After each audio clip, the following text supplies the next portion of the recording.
Hi, I'm Tealish, and you're watching Coffee and Clix, a YouTube channel all about the game of Heroclix. I hope you enjoy my content. If you do, please subscribe. This YouTube channel has set reviews, interviews, unboxings, games, and even more. Stay tuned for the next video, and don't forget, wake up and smell the clicks.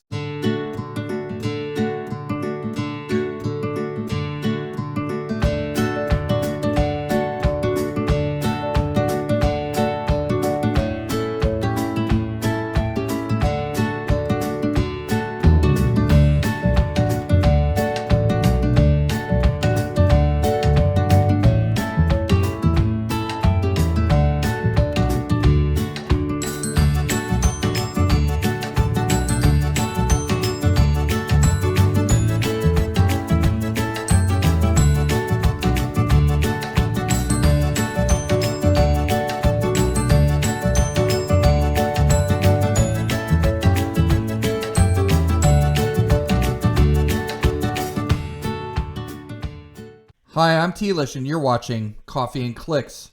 Today we welcome Brian Galley and Kennie Peña. How you doing, guys? Howdy.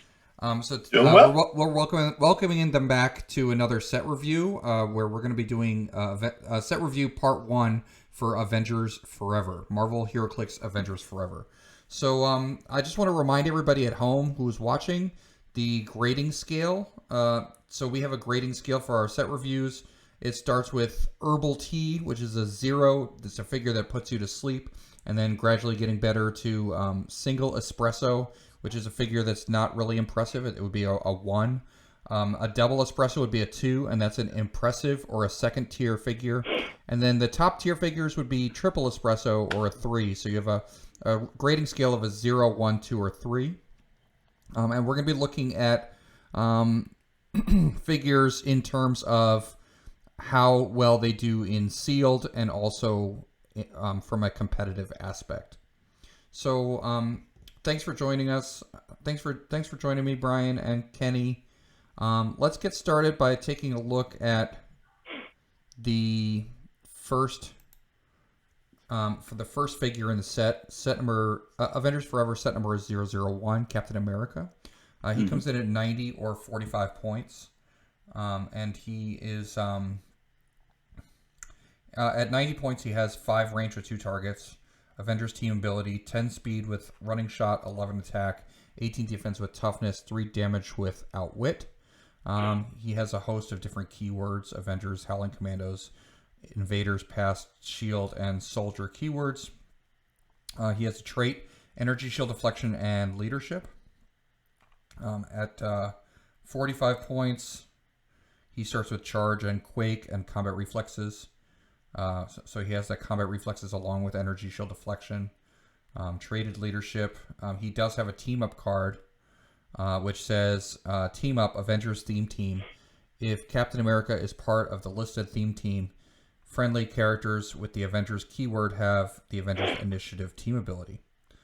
Let's start off with Brian. Brian, what do you think about this Captain America? He's certainly a solid Captain America. He probably isn't going to see any competitive play. He's just too much points for what he gives you. But in sealed, he's a source of outwit, and he's got a very long dial. I'd give him probably herbal tea for competitives, the people at 0. But for sealed, I'd rank him at a 2, I think. I mean, Kenny, what do you think? I got to agree with Brian. Sometimes simple is good, and that's exactly what he does. He's doing a few things, and he does them very, very well. He's giving you 9 clicks of leadership. He is giving you outwit. He has decent defenses throughout his dial. He has that, from clicks 5 through 7, he'll have access to combat reflexes and energy shield deflection, which essentially makes him a 19 defense from all things considered. Again, there's a lot of other Captain Americas and other characters at 90, even at 45 points, that most people would rather play for their competitive needs. So he's not scratching the surface there. His team up card is nice. I'll have fun with it casually, but that's probably also not going to scratch the surface. And these team up cards are part of the legacy packs. So they're all herbal teas for sealed because unfortunately you can't play them in sealed. That being said, if I pull this common, because once again, I do believe the commons and uncommons are the most important figures in winning your sealed matchups, he is going to be a double espresso, but definitely an herbal tea and constructed. Yeah, I think in sealed, I think I would give him a 2, double espresso. Just having outwit in sealed is so important. And yeah, in competitive, I think I agree with both of you that I would give him an herbal tea because I don't think he's really going to be that competitive. So let's take a look at this next figure in the set, which is the Shield Operative, set number 002. Shield Operative is 15 points. He's got the Shield team ability, 4 range with a single target, 6 speed with stealth, 10 attack, 16 defense with combat reflexes, and 1 damage with close combat expert. Shield, soldier, and spy keywords. So this is our first generic. Kenny, what do you think about Shield Operative? So 15 points for 3 clicks. Not too bad. Shield TA is what's really selling me on this figure. It's a shame that this is a close combat figure. It would have been nice if it was a range combat figure, but, you know, this is something different. Most Shield figures tend to be range, so this one being close combat, you get a little variety here. You pull this, it's easy fodder. It's 15 points. It can bump your range up by 1, give you a damage bump in a pinch if you need it. I say this is definitely a double espresso when it comes to sealed. As we progress through the set list, you'll see this figure probably becomes more opportunistic when it comes to being generated through other uncommons and rare figures in the set. Constructed, unfortunately, I don't think this is scratching the surface. If it sees play, it's seeing play because of the other characters that generate them, but that's also debatable. I'm probably going to say an herbal tea, maybe barely a single espresso, but that's about it. Yeah, Brian? Yeah, I'm not sure I agree with Kenny's constructed take here. This is the cheapest source of the Shield TA we haven't constructed. I could certainly see teams wanting to dip into this just to get that TA for wildcard purposes.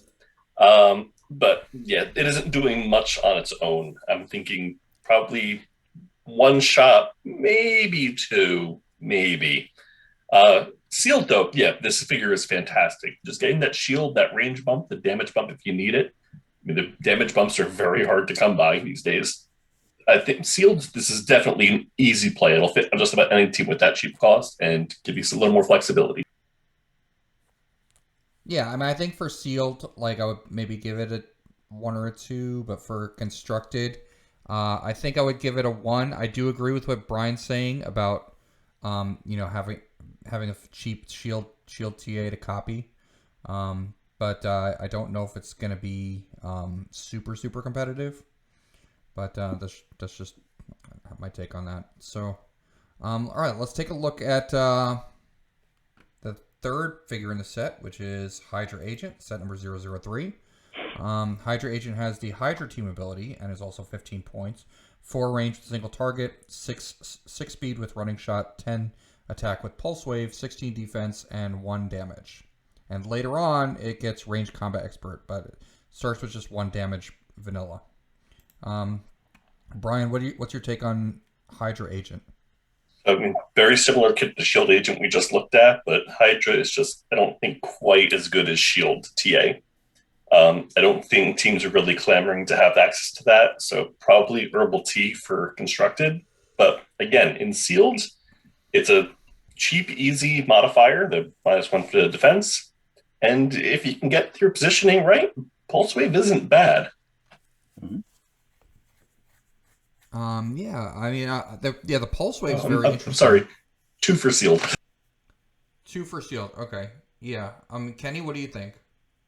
Yeah, I would say this is a 3 for shield. Very rarely do we have access to pulse wave in the lower rarities, let alone 15 points, let alone could be generated by 2 other figures in this set. Granted, you have to pull this figure. And if you do pull those other figures, this is probably a quadruple espresso. But on its own, I do think it's a triple espresso because it is the Hydra TA, and it's just a threat being to have to hit by Pulse Wave, opponents might want to have to target it first because they don't want to have to deal with the Pulse Wave afterwards, going through all the defenses. It brings a lot of pressure just by him existing on the map. However, when it comes to Constructed, Brian literally hit the nail on the head multiple times there. I have nothing further to add. It's not a bad figure. I just don't think we're going to see a lot of people reaching into their toolbox to play Hydra Agent or the characters that generate them. So Herbal Tea for Constructed, I would say triple for Sealed. It's important to remember, too, the effect that Pulse Wave has on durations. Yeah. His attack values aren't great, and that two square range on this Pulse Wave isn't really all that great either. But you get him in the mix, you can shut off all your opponent's perplexes and outwits that are running your team down. You don't even have to hit; you just take the action to use it, and they all blink off. That's correct. Yep. Yeah, I mean that's a really big feature of Pulse Wave that is, with the new rules change that makes Pulse Wave pretty powerful. Even with the change in how damage works with Pulse Wave, but it's still a very powerful effect.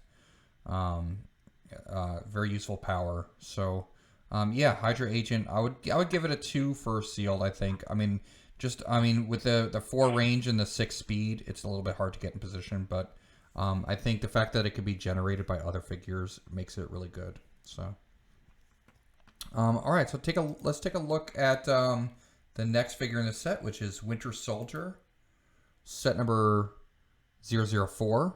Winter Soldier is 60 points and has 5 range with a single target. He's a team player. He's got 8 speed with a special, 11 attack with energy explosion, 18 defense, and 3 damage to close combat expert. His speed power is without a trace, stealth, plasticity, free. Place Winter Soldier in a square of hindering terrain within range and line of fire. So, Kenny, what do you think about the Winter Soldier? Triple. This is a sealed masterpiece. Essentially, that speed power is charge or running shot, however you want to look at it.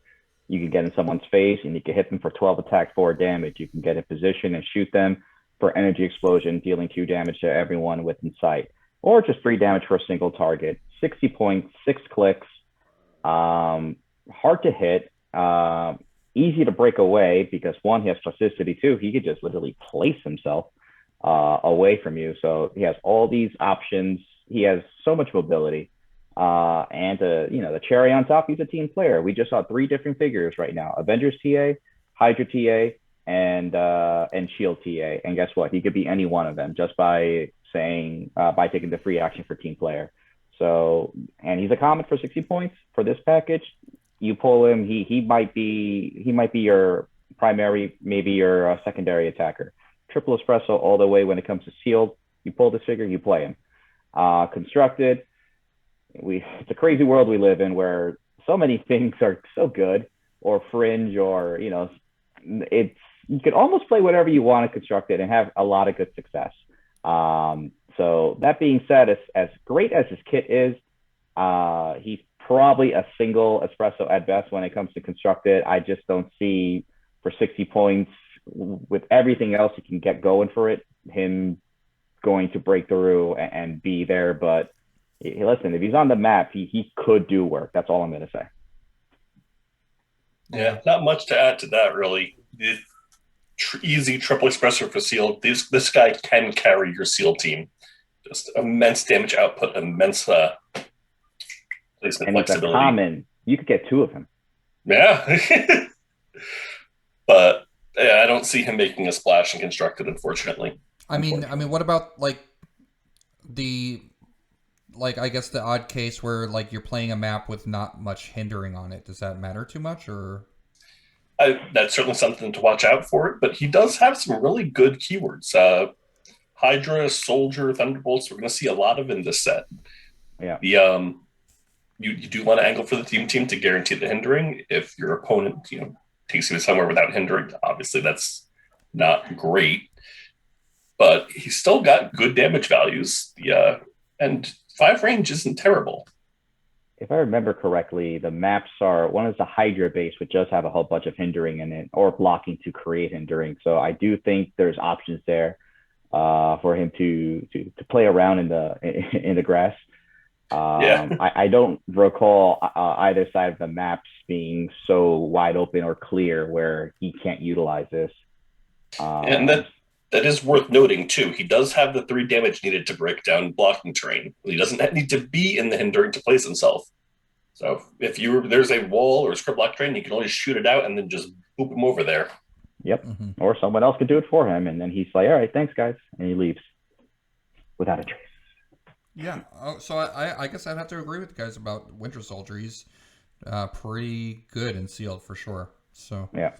But not in constructed. I would put him at like a 1 or a 0 in constructed. So all right. So let's take a look at the next figure in the set, which is Hawkeye, set number 005. He's 75 points. He's got the Avengers team ability, 7 range with 2 targets, 8 speed with running shot, 11 attack with energy explosion, and 17 defense with willpower, 3 damage. He has a follow-up trait, free once per turn for all characters with a follow-up trait.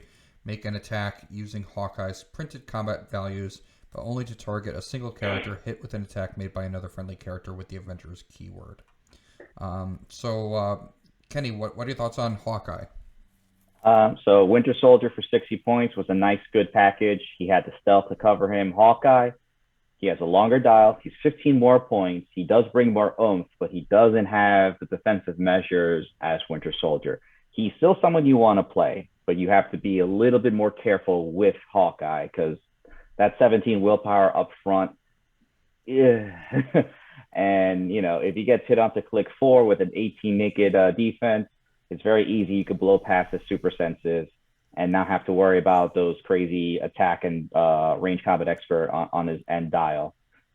Even though he doesn't have the movement attack. He does have the 7 range. He does have the 2 bolts. So he wants the energy explosion hard and fast, and he's going to do it from far away. But just like most glass cannons, he will break very, very fast if you misposition, if you have not a critical miss per se, but if there's a critical attack that needs to be made and you end up failing and not hitting it, he's very susceptible. Whereas Winter Soldier kind of hits you hard. He gets in there. He can get out of there. He has that cover with stealth. He's still a triple espresso in sealed. He's not in constructed at all. Unfortunately, for 75 points, you got to bring more to the table. While he's fantastic, he's just not doing that. He's going to be an herbal tea for me when it comes to constructed. Brian? What do you think? I didn't talk about the follow-up trait, but Brian, go ahead. Yeah. Oh, sorry. Well, I do agree with constructed. I don't give him as much love for sealed as you do, I'm afraid. He's just too fragile, too easy to knock down for me. Follow-up is great. If you pull a couple Avengers, I would want to have more than just one Avenger if I'm running him. What's the name of the set? Yeah, exactly. Okay. Odds are good. But for me, he's just a little too fragile. He's not something I turn my nose up at, but he's not something I'm super excited to see either. I'd probably give him a low on the 2 for sealed. Wow, that's very critical of you. Wow. I like Winter Soldier better, but if I get both, I'm playing both. Well, I like Hawkeye because he's got a 7 range. I mean, I think that's one of the highest ranges, at least for the uncommons and commons, right? I'm not sure. Yes, it is. But yeah, I see. It's definitely not as good as Winter Soldier, but I mean, I can see where he's kind of like a glass cannon for sure. And for 75 points, it's a large expenditure. I mean, I think I'd give him a 2 in sealed.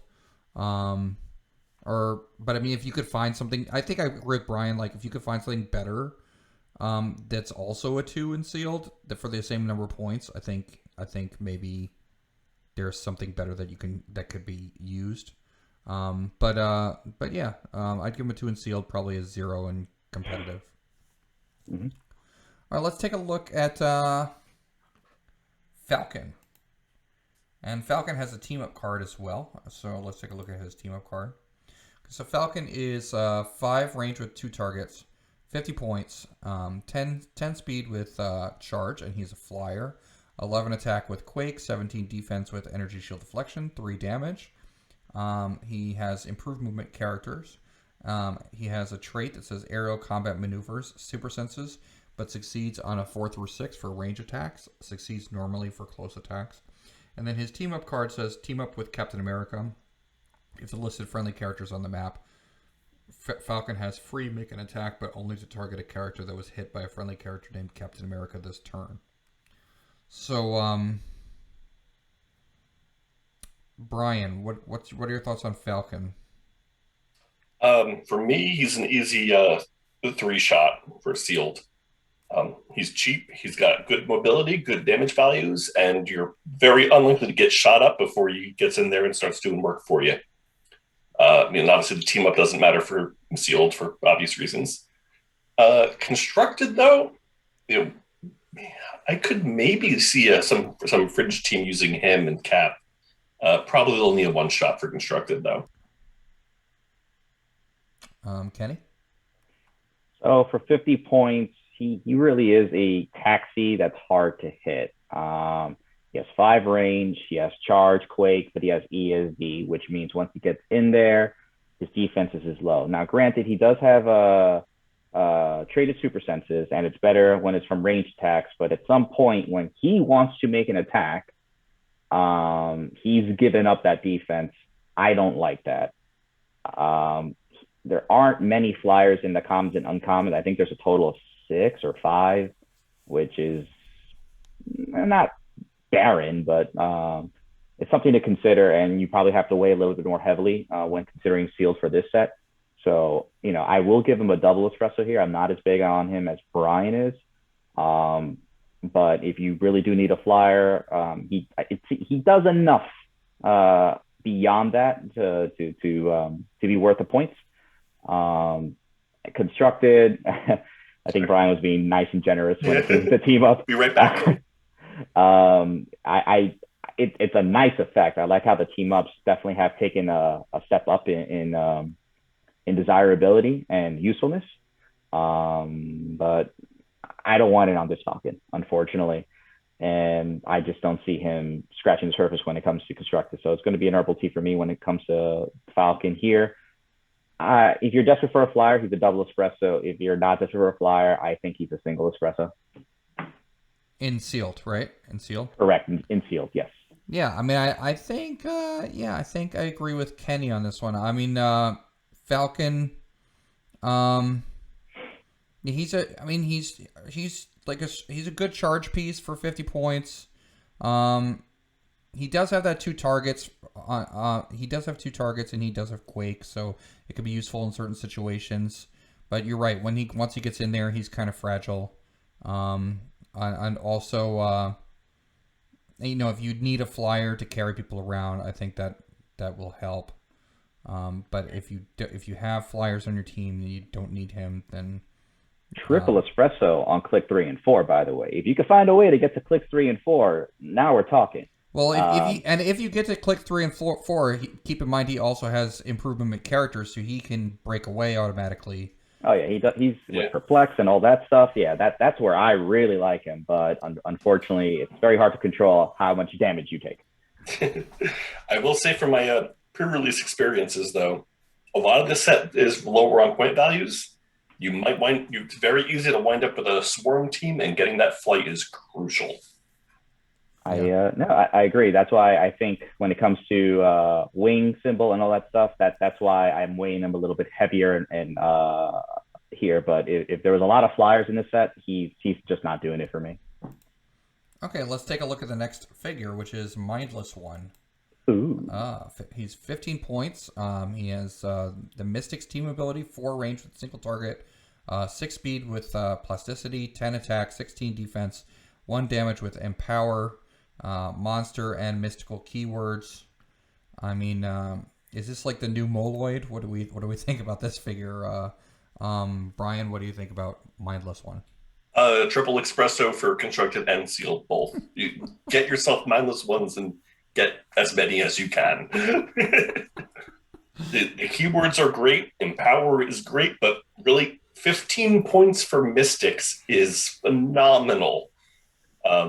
He ties your opponent up and forces them to burn an action to get rid of them and take a damage in the process.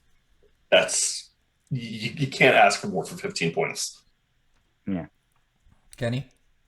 So I will say triple espresso and sealed because 15-point mystics, empower, good tie up, and he does get generated by a rare and a super rare. So compared to the other ones that we saw, which are uncommons and rares, so this one might be harder to pull off when it comes to pulling their, the daddy that makes them.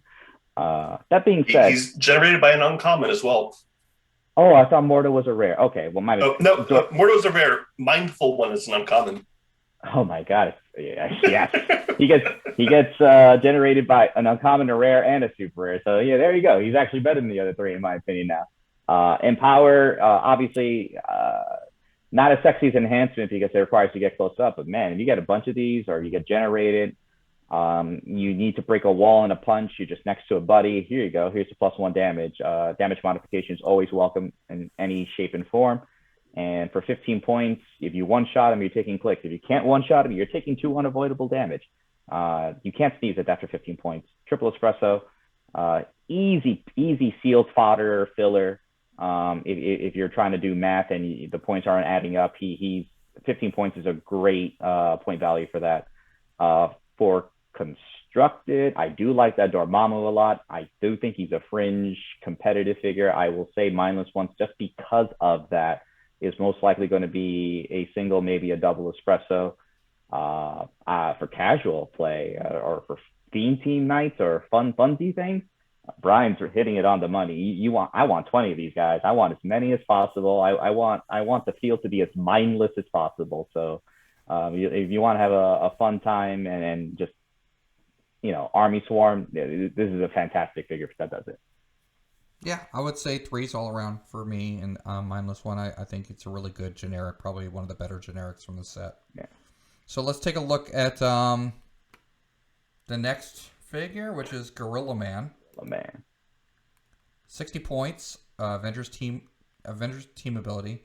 4 range with single target. A lot of characters with 4 and 5 range in the set. 9 speed with plasticity. 10 attack. 18 defense with combat reflexes. 3 damage with close combat expert.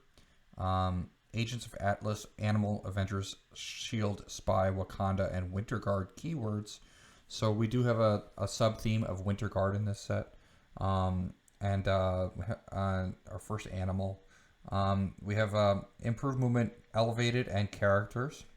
That's something else I noticed about the set, is that there's a lot of improved movement, elevated. We also have the follow-up trait, similar to the one that Hawkeye had. Free once per turn for all characters with a follow-up trait. Make an attack using Gorilla Man's printed combat values, but only to target a single character hit with an attack made by another friendly character with the Wakanda keyword.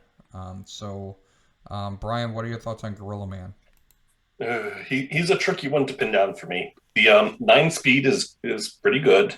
Having that close combat reflexes, close combat expert pairing, the plasticity, he gets in there, ties you up, doesn't get hit, and he dishes out some pain. Not bad, but 60 points expensive for the tie-up trick that he's trying to pull.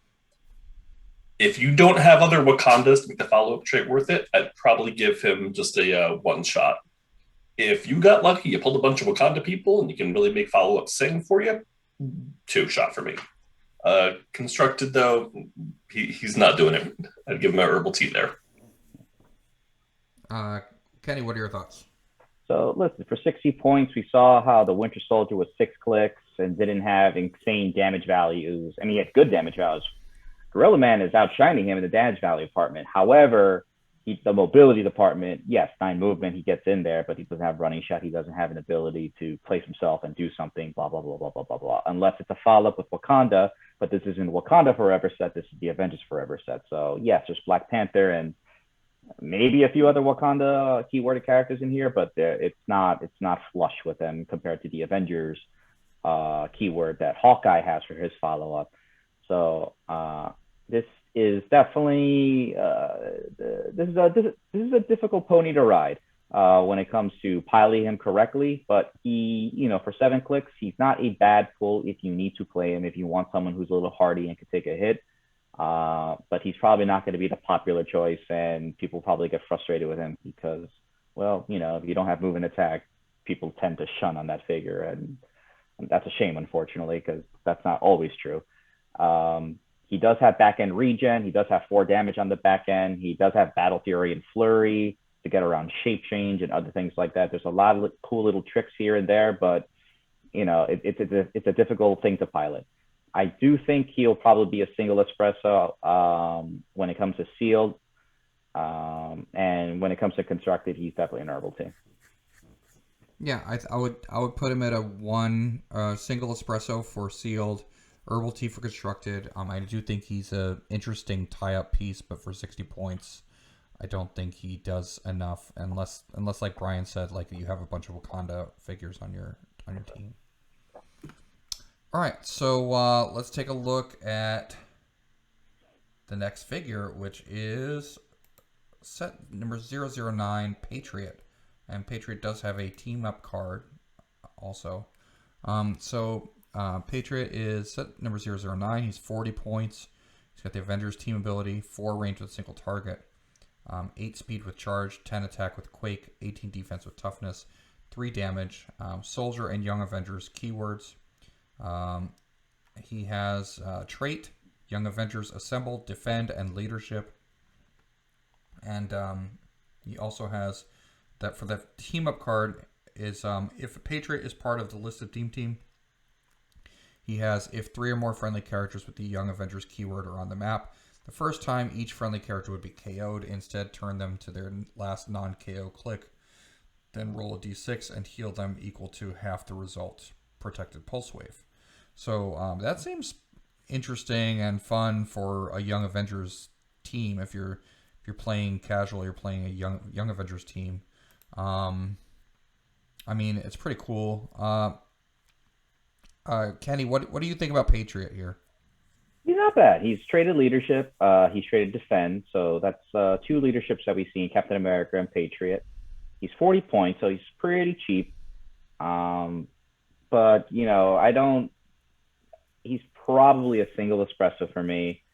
I'd rather have Cap as my leadership. Now, listen, if I pull Patriot instead of Cap and I'm desperate for leadership, I think Patriot's the play. So, I kind of talk myself out of it. I'll probably give him a double espresso when it comes to sealed.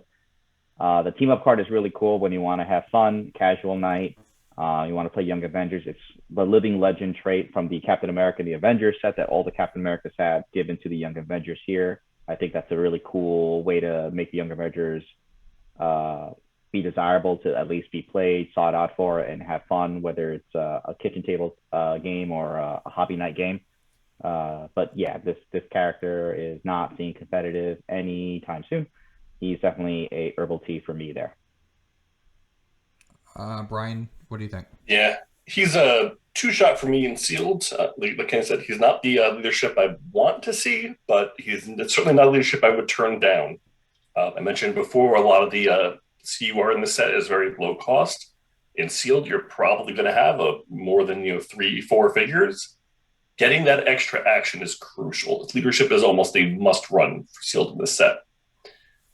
Constructed, though, yeah, there are some nifty Young Avengers. The set's giving us some really good ones, like Reptile and what's the Kang, Miss Marvel, and the next figure.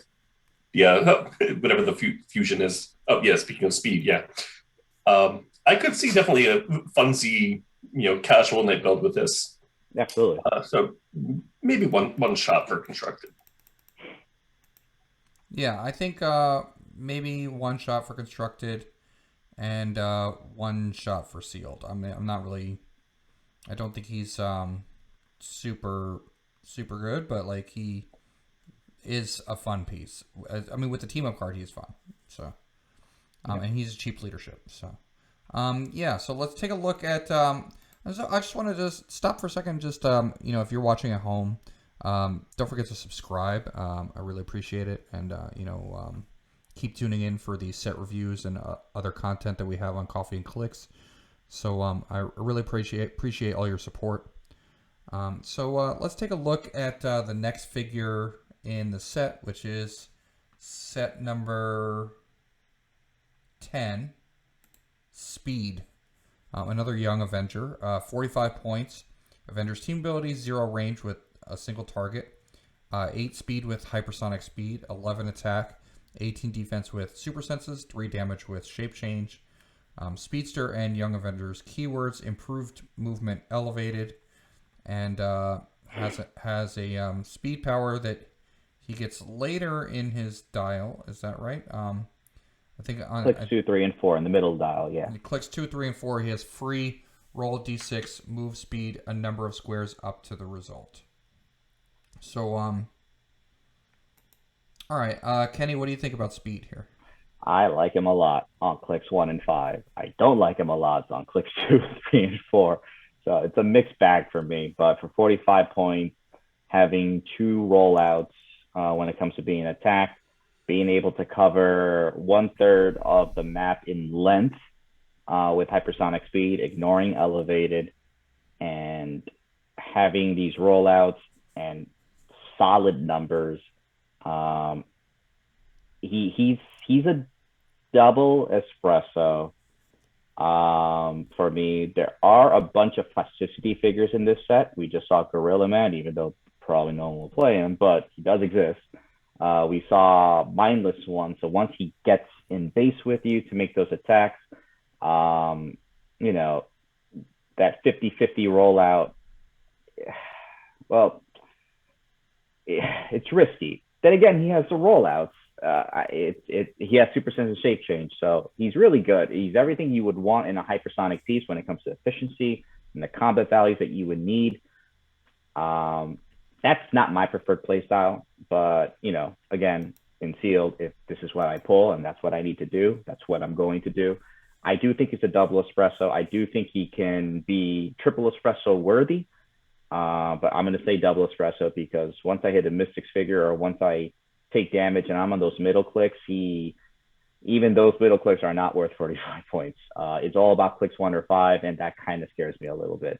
When it comes to constructed, as annoying as he is and as efficient as he is, top dial, you know, like we talked about with Young Avengers team on those fun nights, he's probably going to be a single espresso worthy where, you know, Thursday night meetups or Friday night clicks. I want to run Young Avengers with Patriot team up and I want to play speed, and it's going to be a fun time. When it comes to, you know, are we going to see speed on the top 8 table of worlds? I will bet a lot of money that we won't. Brian, what do you think? Yeah, herbal tea for constructed easily. Outside of Funzy's Young Avenger casual night teams, he's not going to show up. Sealed, though, I mean, he's, like Kenny mentioned, just super efficient hypersonic. He's cheap. You can slot him easily onto teams, and he can just run up and just assassinate any of the little cheap bystanders that your opponent's likely going to have. Because bystanders, I'm sorry, generics. Yep. The set's got a lot of them, and they drop pretty quick. Very easily he can score you the points back that you invested in him in sealed. I'd give him 2 shots, maybe 3. He could definitely do the work for you to get a 3 in sealed.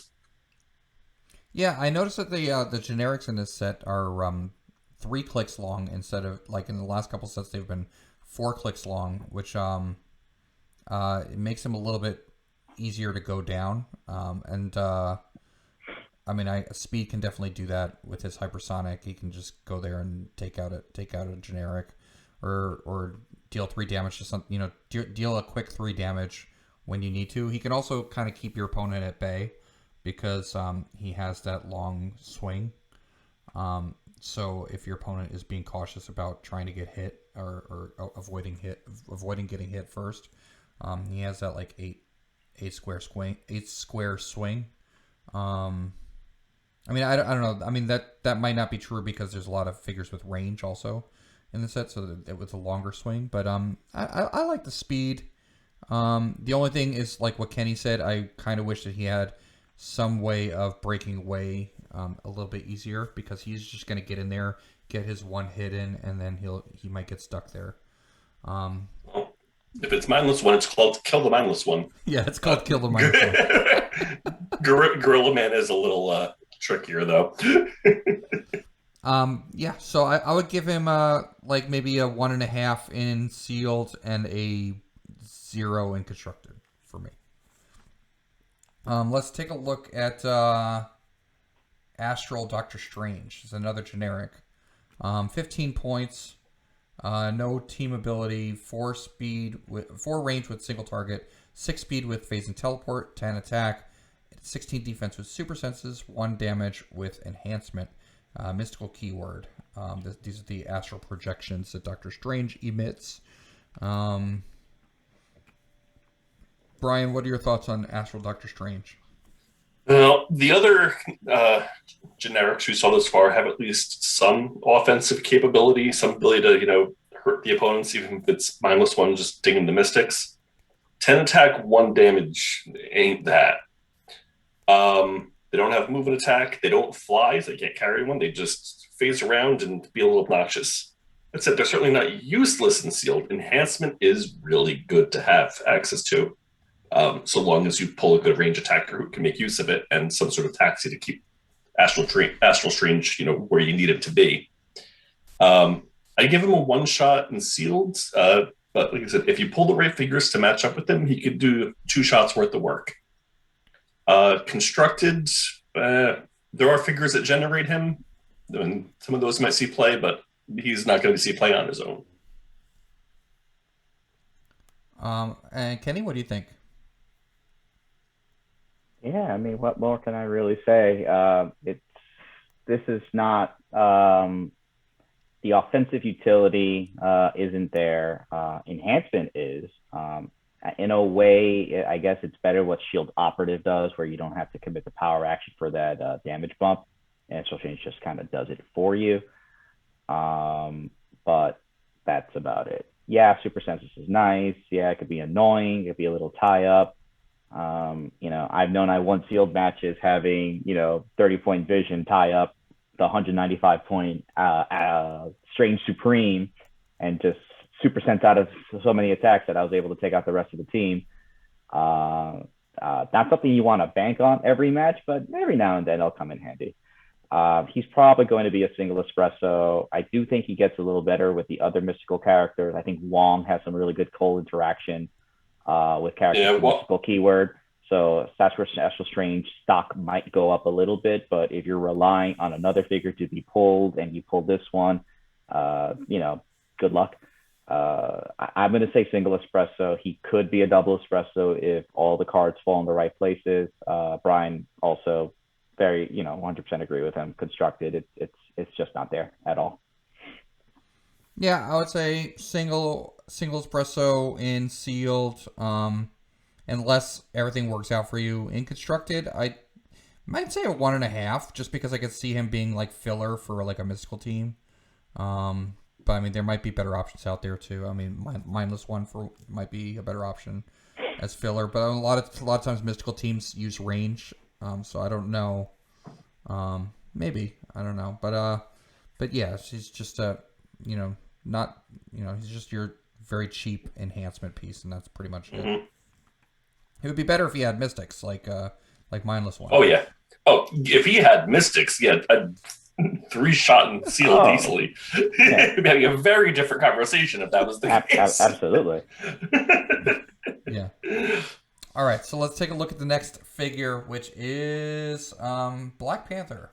So Black Panther comes in at either 75 or 25 points. He does have at 25 points he starts on Clix 6, and he does have a team up card as well. So for 75 points, he's got 8 speed with a special, 11 attack, 18 defense with super senses, and 3 damage with leadership. At his 25-point line, he goes down to 6 speed and 10 attack, and 17 defense with those same powers. He has his speed power, special speed power is charge and stealth flurry, but only if Black Panther occupies hindering terrain. The team up card that he comes with is, or that you might get, is Avengers theme team.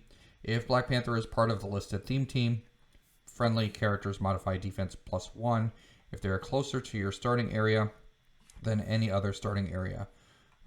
So that's a really powerful effect. I mean, I could see Avengers swap teams getting a lot better after this set.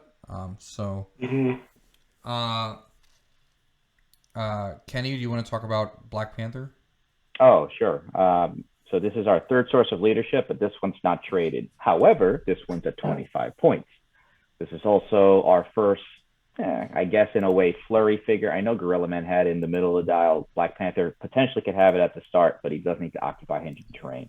For 25 points, being able to attack twice for 3 damage, 10 attack, and give you +1 action total, clearing action tokens. I mean, what are you thinking about? Don't get me wrong, the 75 points is nice. You got 8 clicks for 75 points.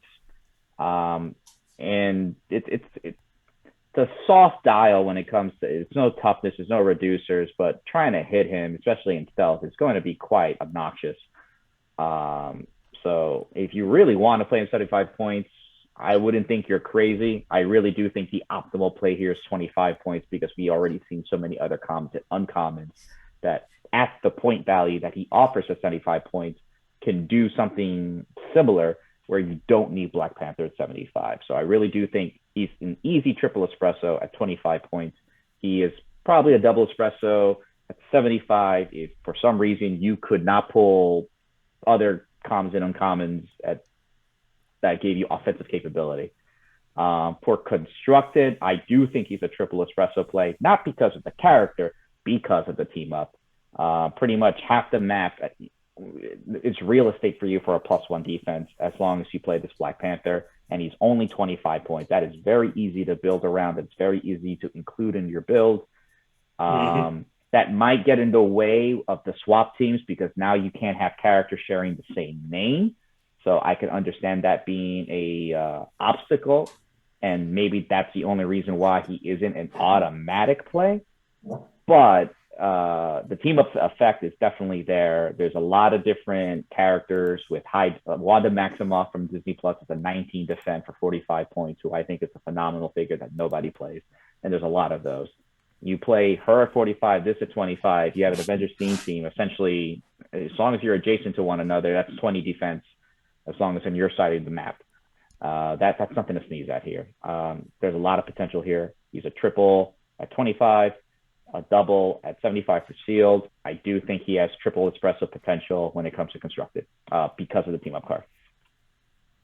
Yeah, hard to agree with everything Kenny just said. I am real excited to see how this thing starts interacting with the constructed scene. The 25 points to give your Avengers team, which is a solid keyword, +1 defense is just perfect. The in sealed, yeah, I'm almost always sticking to the 25-point line. There's plenty of 50-point characters I'd rather use as an attacker over the 75-point version of him. But if for some reason you got starved of those options, 75 points isn't a terrible investment for what he brings. I guess if you pulled Gorilla Man and you want to maximize that follow-up attack because you want Black Panther to live long enough to maximize that, there you go. That's when you do both of those. But even then, chances are you're pulling other things that probably make more sense and probably should go that route. But hey, that's why we're here. We're telling you the way to do it, so or how you would do it. Yeah, I think this Black Panther, even at 25 points, I think he's amazing. That team up card's amazing, but even without it, I mean, like even in sealed, the fact that he gives you leadership and then like he could sneak up on you and deal 6 damage because he's got. Imagine that team up card in sealed. Imagine that would have been. Oh boy. Yeah. So feels like cheating. It's a very good, very good Black Panther. So let's take a look at the next figure in the set, which is Wong. Wong also has a team of cards, so we'll take a look at that as well. Wong is set number 13, and he is 40 points. Mystic's team ability, 4 range with a single target, 8 speed with Force Blast, 10 attack, 17 defense with a special, 3 damage with enhancement. He has a team up, Doctor Strange. If Wong and the listed friendly character on the map, they both can use Mastermind, but only to choose friendly characters with the mystical keyword. He also has that's his team up card. So then his trait is Dimensional Gateway through the multiverse. Phasing teleport once per turn when an adjacent friendly character with a mystical keyword begins a move. After resolutions, you may place Wong in a square adjacent to them. So that's not like carrying. He can still do stuff after he's placed that way. And then he has a defense power, energy shield deflection, and willpower. So I really like this Wong. He's a solid Wong. Yeah, Brian, what do you think? What do you think about it? I love this Wong. Pulling a Wong is one of the few reasons that I would automatically include the Astral Doctor Strange, just because of that dimensional gateway through the multiverse thing. You get Wong positioned. He's 10 attack on top to 10 attack, 3 damage is not a bad attack to be making. But also very relevant is that Force Blast. You have something cheap, like the Astral Strange, phase up, drop Wong off. Wong can then reposition your opponent's team to your heart's content. At 40 points, he's cheap. He's difficult to hit from range with that ESD, giving him a 19 from range. And even if they do, he's got Mystics to give you a little bit of feedback damage. Wong, for me, assuming you have another mystical character in your booster, is a 3-shot. Without it, I mean, he's just enhancement. That's not terrible. He probably drops to a 1-shot, though, if you don't have any other mystical characters for him to fall back on. Constructed, there is a Doctor Strange that can generate him. I can see maybe that showing up, but I don't have high hopes for Wong and Constructed. Kenny, what do you think? The only thing I'll add on with Sealed is we were talking about Astral Strange has to take an action to get in position to do enhancement, where if you pull Wong and Astral Strange, you're essentially getting 2 enhancements. Because chances are Wong is coming around, being adjacent to Strange, and if you're trying to line up that shot, if you're 10 figures in Sealed, one of them is Hawkeye, a Strange, and a Wong, all of a sudden Hawkeye's doing 5 damage from 7 range. That is that's a 130-point investment that isn't too Plus 2 damage is nothing to sneeze at. Ain't too bad when it comes to Sealed, considering you only got 10 figures to work with in a set that has 50 or 60 figures. That's a potent combo. Not a potent combo Constructed, but other than that, I think Brian hit every single point that you could possibly talk about. I do think in Constructed, there's a chance that he might see play. The team of effect is actually pretty good. It only works with Doctor Strange, so it doesn't have to be the one in this set. It could be any Doctor Strange. So I do think how this team up, unlike the Falcon team up, it lives on this character of Wong, which is one of the best versions of Wong that we probably have ever had. There's high hopes that maybe down the road it can be useful, maybe not right now. So I do think I'm going to give him a single espresso when it comes to Constructed. I do think he's a double espresso in Constructed, 40-point Mystic and enhancement with support in the back end. If he doesn't get KO'd, he can start making sure things don't die. And if you do pull that Astral Stranger, you do pull those other mystical figures, his stock definitely goes up again. He would be a triple espresso in Sealed. Yeah, I think with those mystical figures, he's definitely good in Sealed. Definitely a triple espresso in Sealed. Constructed, not so much. That combo is fun in casual play, but I don't think it would be really something that you could use in Constructed. But in Sealed, it's really powerful. I mean, if you have Astral Doctor Strange and you move him up, and then like Brian said, you're essentially getting 2 enhancements. So. And then Wong can shoot, so he can do something. So that's really good. Mm-hmm. All right, let's take a look at the next figure, which is Iron Man, set number 14. Iron Man set number 14. He's 50 points. He's got 6 range with single target, 8 speed with Force Blast, 10 attack with Energy Explosion, 18 defense with a special, and 3 damage. His special is Defend, Energy Shield Deflection, and Invulnerability. Later on in his dial, he gets Charge, Impervious, 3 clicks of Impervious, and 3 clicks of Outwit. Brian, Brian, what do you think about Iron Man here? Iron Man. I'm going to preface this with if he had a 19 on click 1, we'd be having a much different conversation. But even in concealed, I don't really think he's all that worth it. Those back clicks are certainly nice. If you can trust your opponent to hit him to them early in the game to give you that outwit, sure. But I doubt many of your opponents are going to be so polite as to grant you that.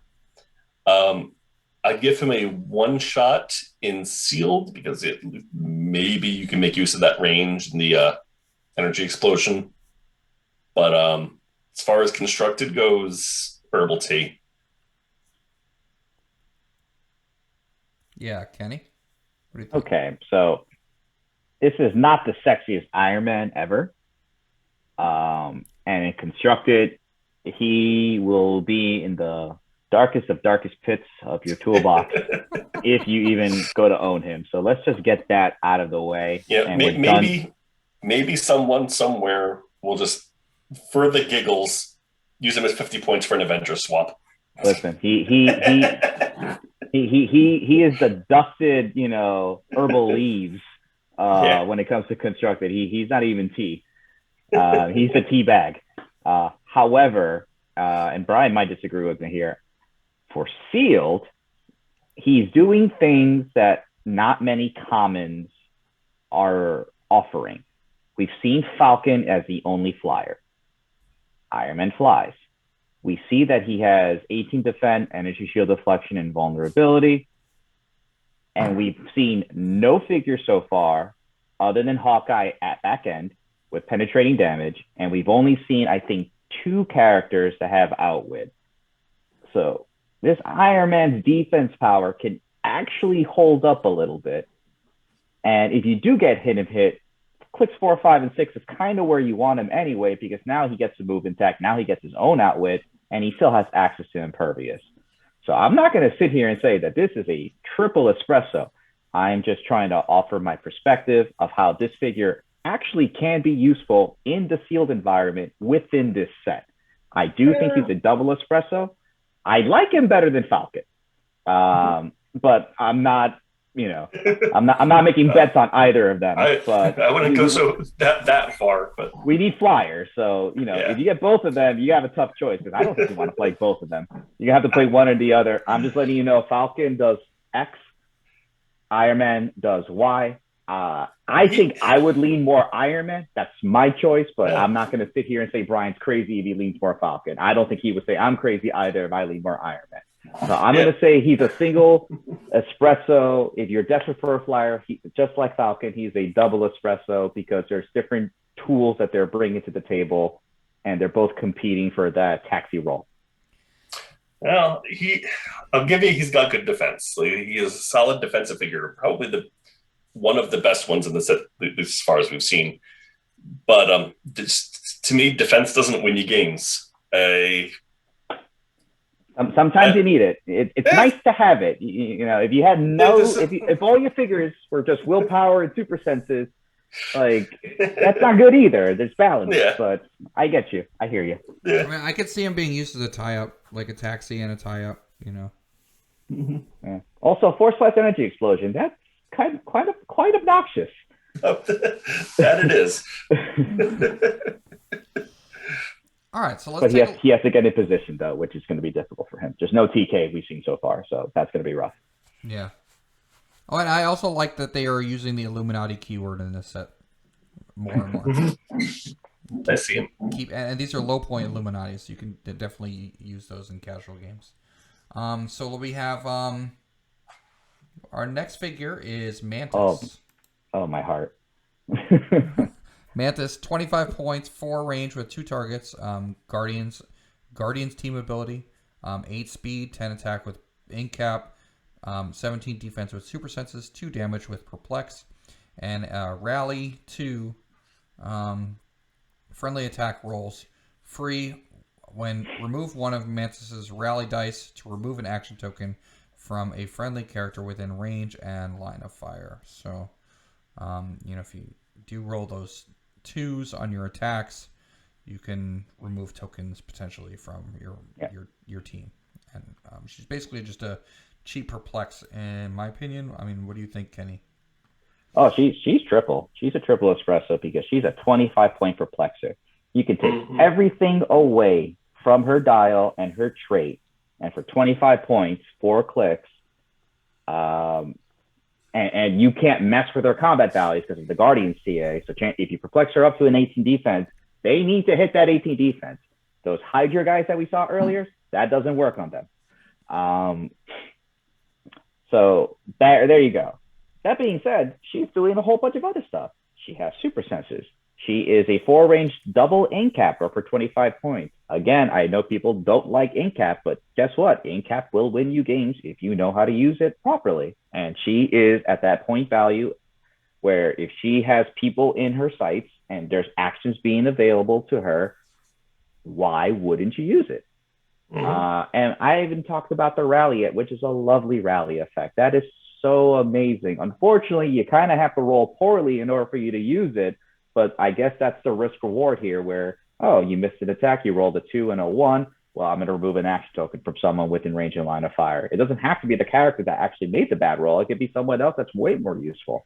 And you can stack them up so that way, later in the game, you can just make sure as you're steamrolling or you've got your momentum going, that character is constantly, as long as Mantis is along for the ride, that character just keeps the tempo up. She's a easy triple espresso. She does have the Avengers keyword. She is 25 points. We saw Black Panther at 25. I would love to say that she's going to be a constructed figure, a staple, but there's a lot of competition there. But she definitely is worthy of the conversation. So I will say that, she is maybe double espresso worthy when it comes to constructed. Most likely probably will be a single espresso, but I wouldn't look at you like you're a crazy man if you told me, hey man, I want to put Mantis on my constructed team. Yeah, I agree with Kenny. It's also worth mentioning that she's got the Guardian's TA. I mean, I doubt your opponent's going to be burning any perplexes on her, but 25 points, she's the cheapest source of it. And that is a really good TA to wildcard onto your main attackers. Yeah.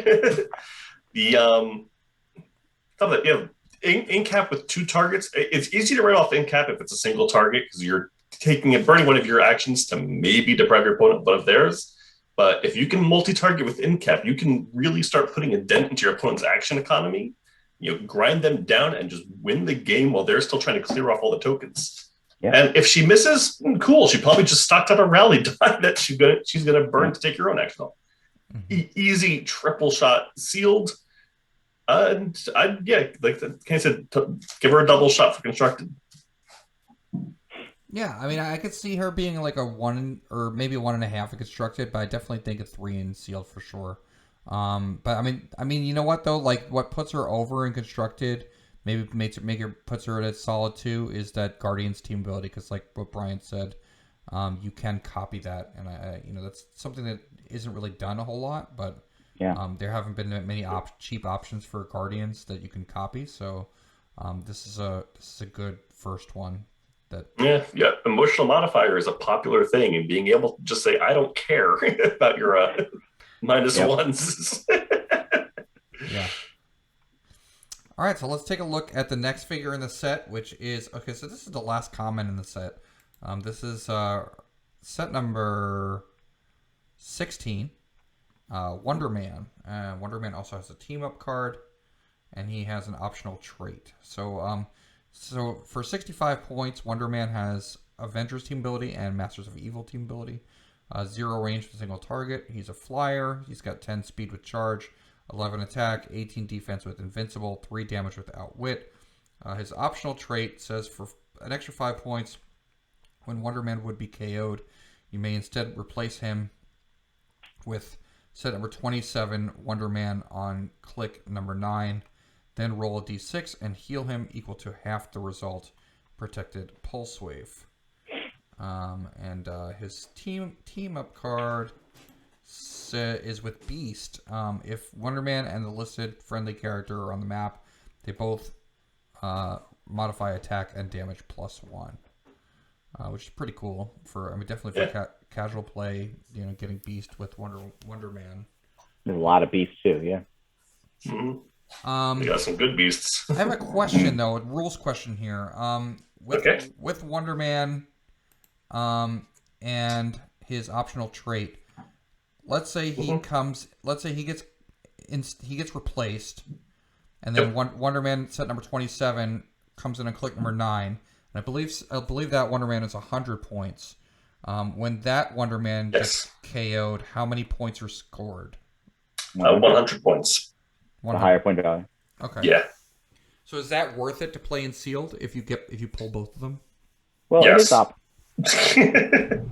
I understand why he's asking. It is optional. So if you feel like giving up those extra points isn't worth it and you just want this Wonder Man to go down, you could just say, you get the 65. But I do agree with Brian that 9 out of 10 times it will be worth it. Mm-hmm. Okay. So Brian, what do you think about this Wonder Man here? He's an easy 3-shot sealed for me. He's got the flying, he's got the offensive potential, he's got the outwit. There is nothing to love about those top clicks. Nothing not to love. I was about to say, what are you talking about?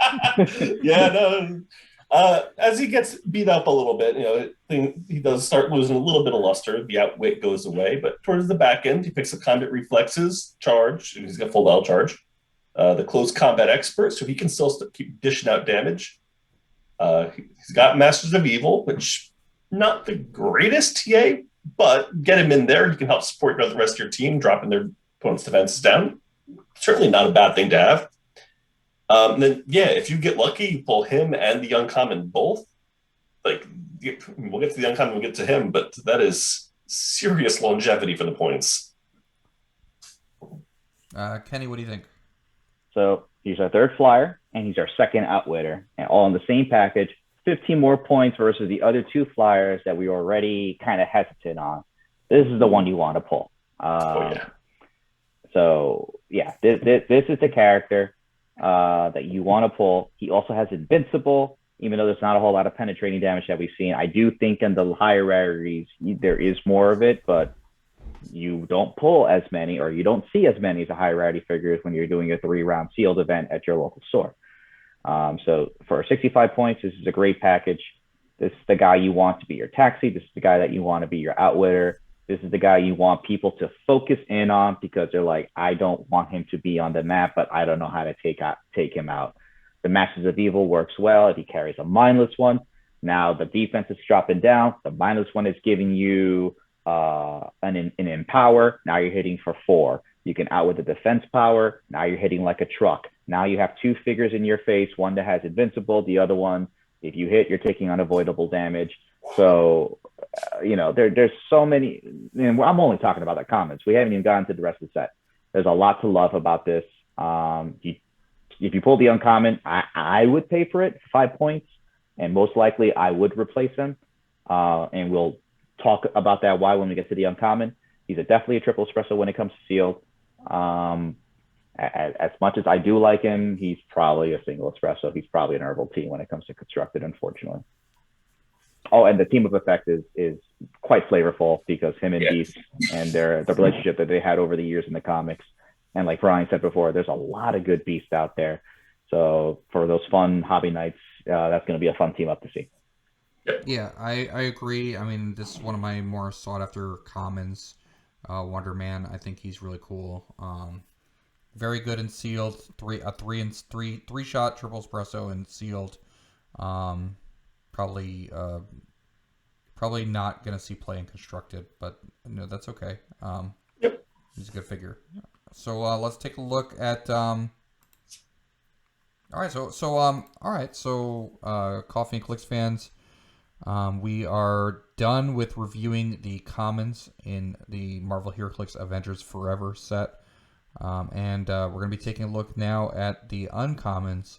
Don't forget the grading scale. The grading scale is 3 for a triple espresso, 2 for a double espresso, 1 for a single espresso, and 0 for an herbal tea. So typically the more meta figures are going to be the triple espressos, and then the or the more competitive or better or the best in sealed. Depends on what we're looking at, sealed or competitive. But 3 is going to be the best, and 0 is going to be the worst. So let's take a look at the next figure in the set. The first uncommon in the set, which is Red Guardian. Red Guardian is set number 17. 50 points, 5 range with a single target, 8 speed with running shot, 11 attack, 18 defense with a special, and 3 damage with leadership. So lots of leadership showing up in this set. Keywords are Soldier and Winter Guard. The defense power is Energy Shield Deflection, Invulnerability. Once per game when Red Guardian or an adjacent friendly character would be hit, they may evade the attack instead.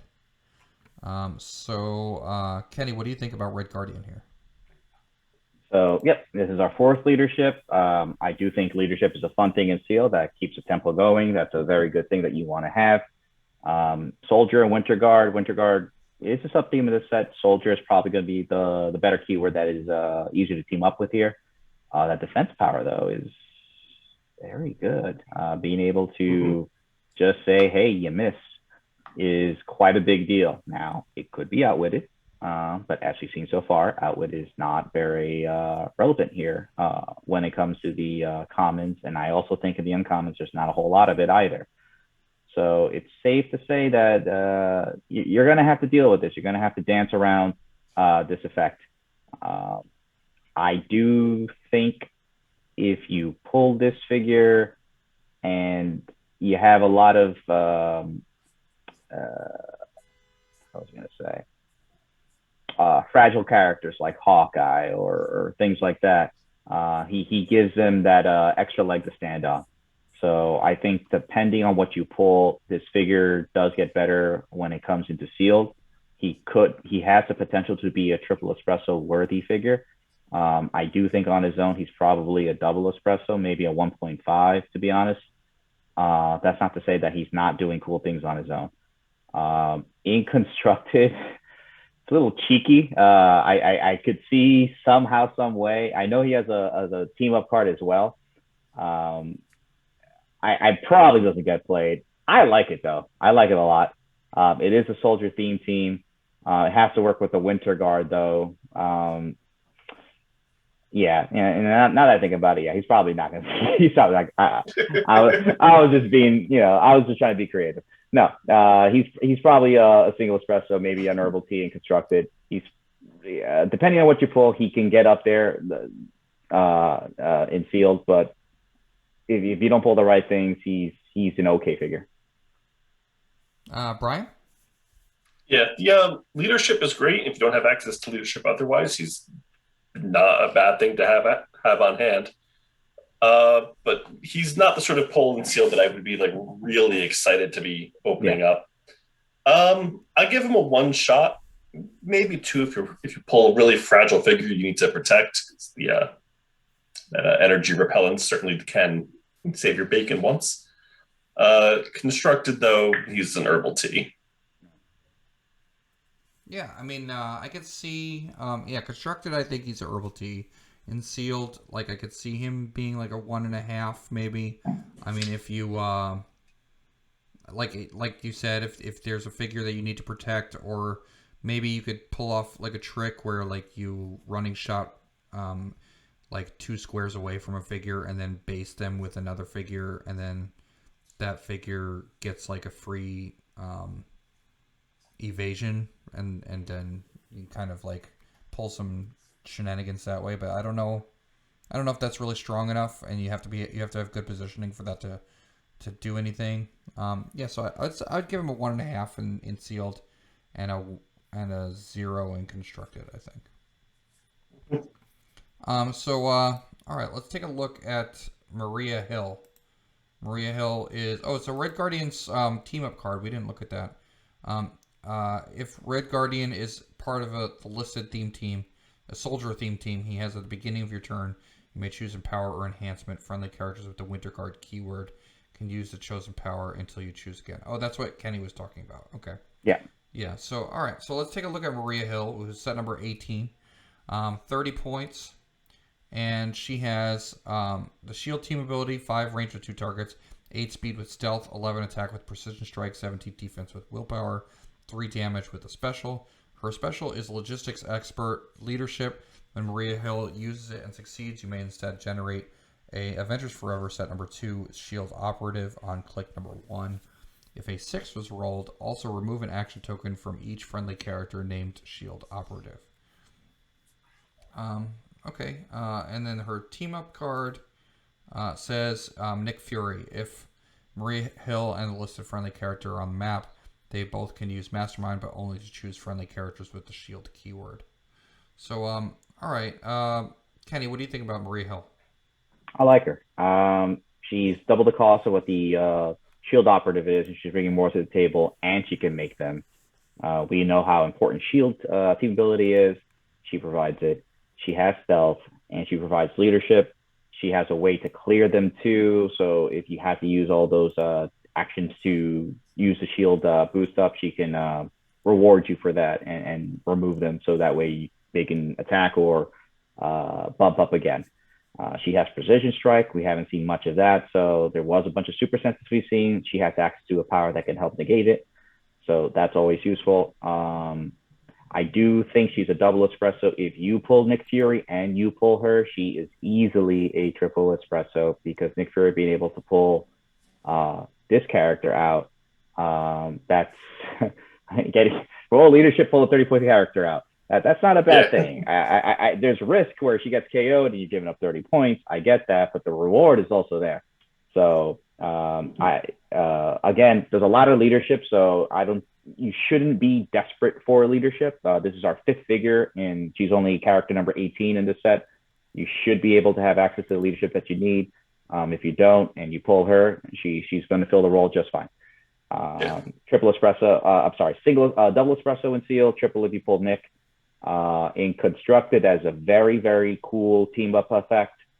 I do think there is potential for shield when it comes to Captain Carter or things like that.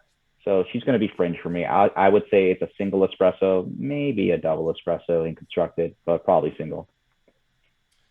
Yeah, she's a single espresso for me, both constructed and sealed. She's leadership. If you need leadership, you haven't gotten it elsewhere, like I said, she'll fill the role for you. But unless you pulled some shield operatives to go with her, or Nick Fury to generate her, she's very easy for me to pass over in favor of more offensive options. She doesn't give you any sort of perplex and anything that's going to really improve your team outside the shield TA. And you can get that for 15 points at common. She's not terrible, but yeah, she is also just a very easy figure to leave in the booster. I think she only gets a shot for me in sealed. Yeah, I think I agree with Brian on this one. I'm not too crazy about her. She's not very offensive. I mean, if you are able to generate those shield operatives, it definitely helps. If you pull Nick Fury and then you can generate her, that definitely makes her better. But I mean, most of the time, I think she's just going to be a cheap leadership with shield TA. Yeah, I think I'll give her 1s for both. Mm-hmm. Let's take a look at Hydra Officer. 25 points. Hydra team ability. 5 range with a single target. 8 speed with stealth. 10 attack with blades. 17 defense with mastermind. 3 damage with special. The special is leadership. This is very similar to Maria Hill. When Hydra Officer uses it and succeeds, you may instead generate an Avengers Forever set number 3 Hydra Agent on click number 1. If a 6 was rolled, also remove an action token from each friendly character named Hydra Agent. Brian, what do you think about this Hydra Officer? For much the same reasons as Maria Hill, she's a one shot for me, sealed and constructed. If you pull the Hydra Agents or the Red Skull that generates him, you're in a much better spot to run in. I do think he narrowly edges out Maria in playability. He's cheaper. The Stealth Blades, for me, is a much better combination than the Stealth Precision Strike. But, Hydra TA isn't bad to have either. But Yeah, like he's also, like I said, he's a very easy figure to just leave in the booster and get your leadership elsewhere. Yeah, one shot for both constructed and sealed. Kenny? So I do like him a little bit better. I'm going to rate him as a double. I do think that with the soldier and spy keyword, that mastermind value goes through the roof. There's a lot of characters that he can mastermind regardless of point value, where he could be adjacent to someone, he could carry someone pretty safely, not have to worry about being outwitted, pass the damage off to someone else, and now you have a 25-point figure that could potentially deal you 6 damage. That's something to be scared of. Granted, for his full package, for his full kit, you definitely want the Hydra officers, like Brian said, and the other guy, Red Skull. So that's where he gets triple espresso territory for me. But with Maria, I disagree with you guys a little bit. I do think they're bringing something to the table that we haven't seen in the commons here. Both of them. I'm not saying you sit around here and build your entire team around them, but if you pull them in, the potential that they bring and what they can do, it's notable, it's worthy, and it can be useful in this sealed environment because of the powers that they have that work well against the powers that we're seeing a lot of. So for me, it's going to be double espresso territory when it comes, if it's just him on his own. If you pull the corresponding figures that elevate him a little bit further, that's when he gets the triple espresso territory. That being said, in constructed, he is herbal tea. Yeah, I think. Brian did. You already talked about Hydra Officer. Yeah. So for me, he's maybe a 1.5 in sealed, a little bit. I think Hydra Officer edges out the shield operative a little bit, just because maybe if you pull a Hydra agent as well, then you can generate that pulse wave figure. Which might be useful in certain situations. Also, the TAs are both good for both Maria Hill and the Hydra Officer. The Shield TA and the Hydra TA, they're both good. I do see Kenny's point that they both are useful in certain situations, especially within the confines of the set. So I think, they're not bad. They're just not the first thing I'm pulling out of the booster. Oh, no. I'm not really devoting any brain power to figure out how to get them on the team.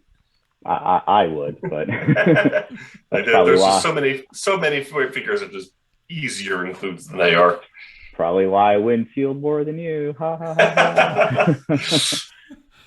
All right, so let's take a look at the next figure. So we're on to Bucky. This one was talked about on the Scott Porter preview quite a bit. If we saw Bucky, Bucky is at 75 points and 40 points.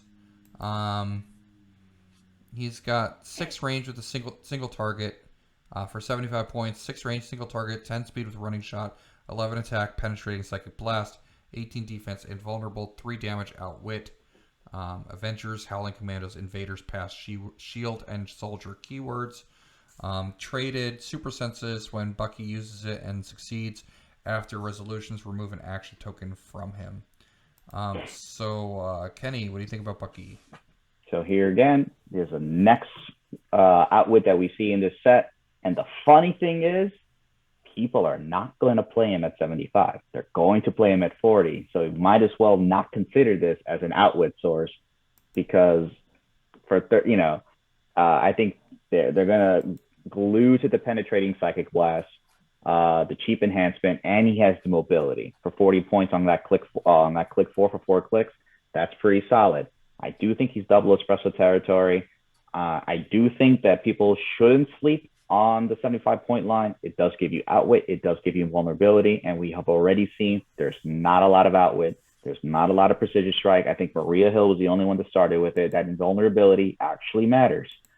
And he's also, now if you pay 75 points, you get 4 clicks of penetrating psychic blast. He's the first figure we've seen that's not Hawkeye in the back end that offers you that would get through Red Guardian, that would get through Captain America, that would get through all of those characters that we saw that had those damage reducers. But again, knowing how the community likes to play, chances are you're only going to see him at 40, but don't sleep on the 75-point line. I do think he's a double espresso territory. possibly triple because he does bring a low rarity penetrating psychic blast. For constructed, that team up effect is nice. He has the keywords to play with it, and it just says Captain America. So that could be the Chase Captain America. That's not Steve Rogers. That's Sam Wilson. There's a lot of things you could do with it. It's probably going to be fringe thought of competitive play here. I would say maybe single, maybe double espresso when it comes to competitive. But that's about it. Yeah. I didn't even talk about his the super senses. I didn't even talk about that. Like, he has traded super senses too. Like, this is very good figure to pull. Definitely, yeah. You want, this is who you want to build a team around if you pull him to uncommon. Yeah. Speaking of characters that are easier to include than Marie Helen Hydra Officer, this Bucky does it all for you. 75 points to me, easy to run, 3-shot.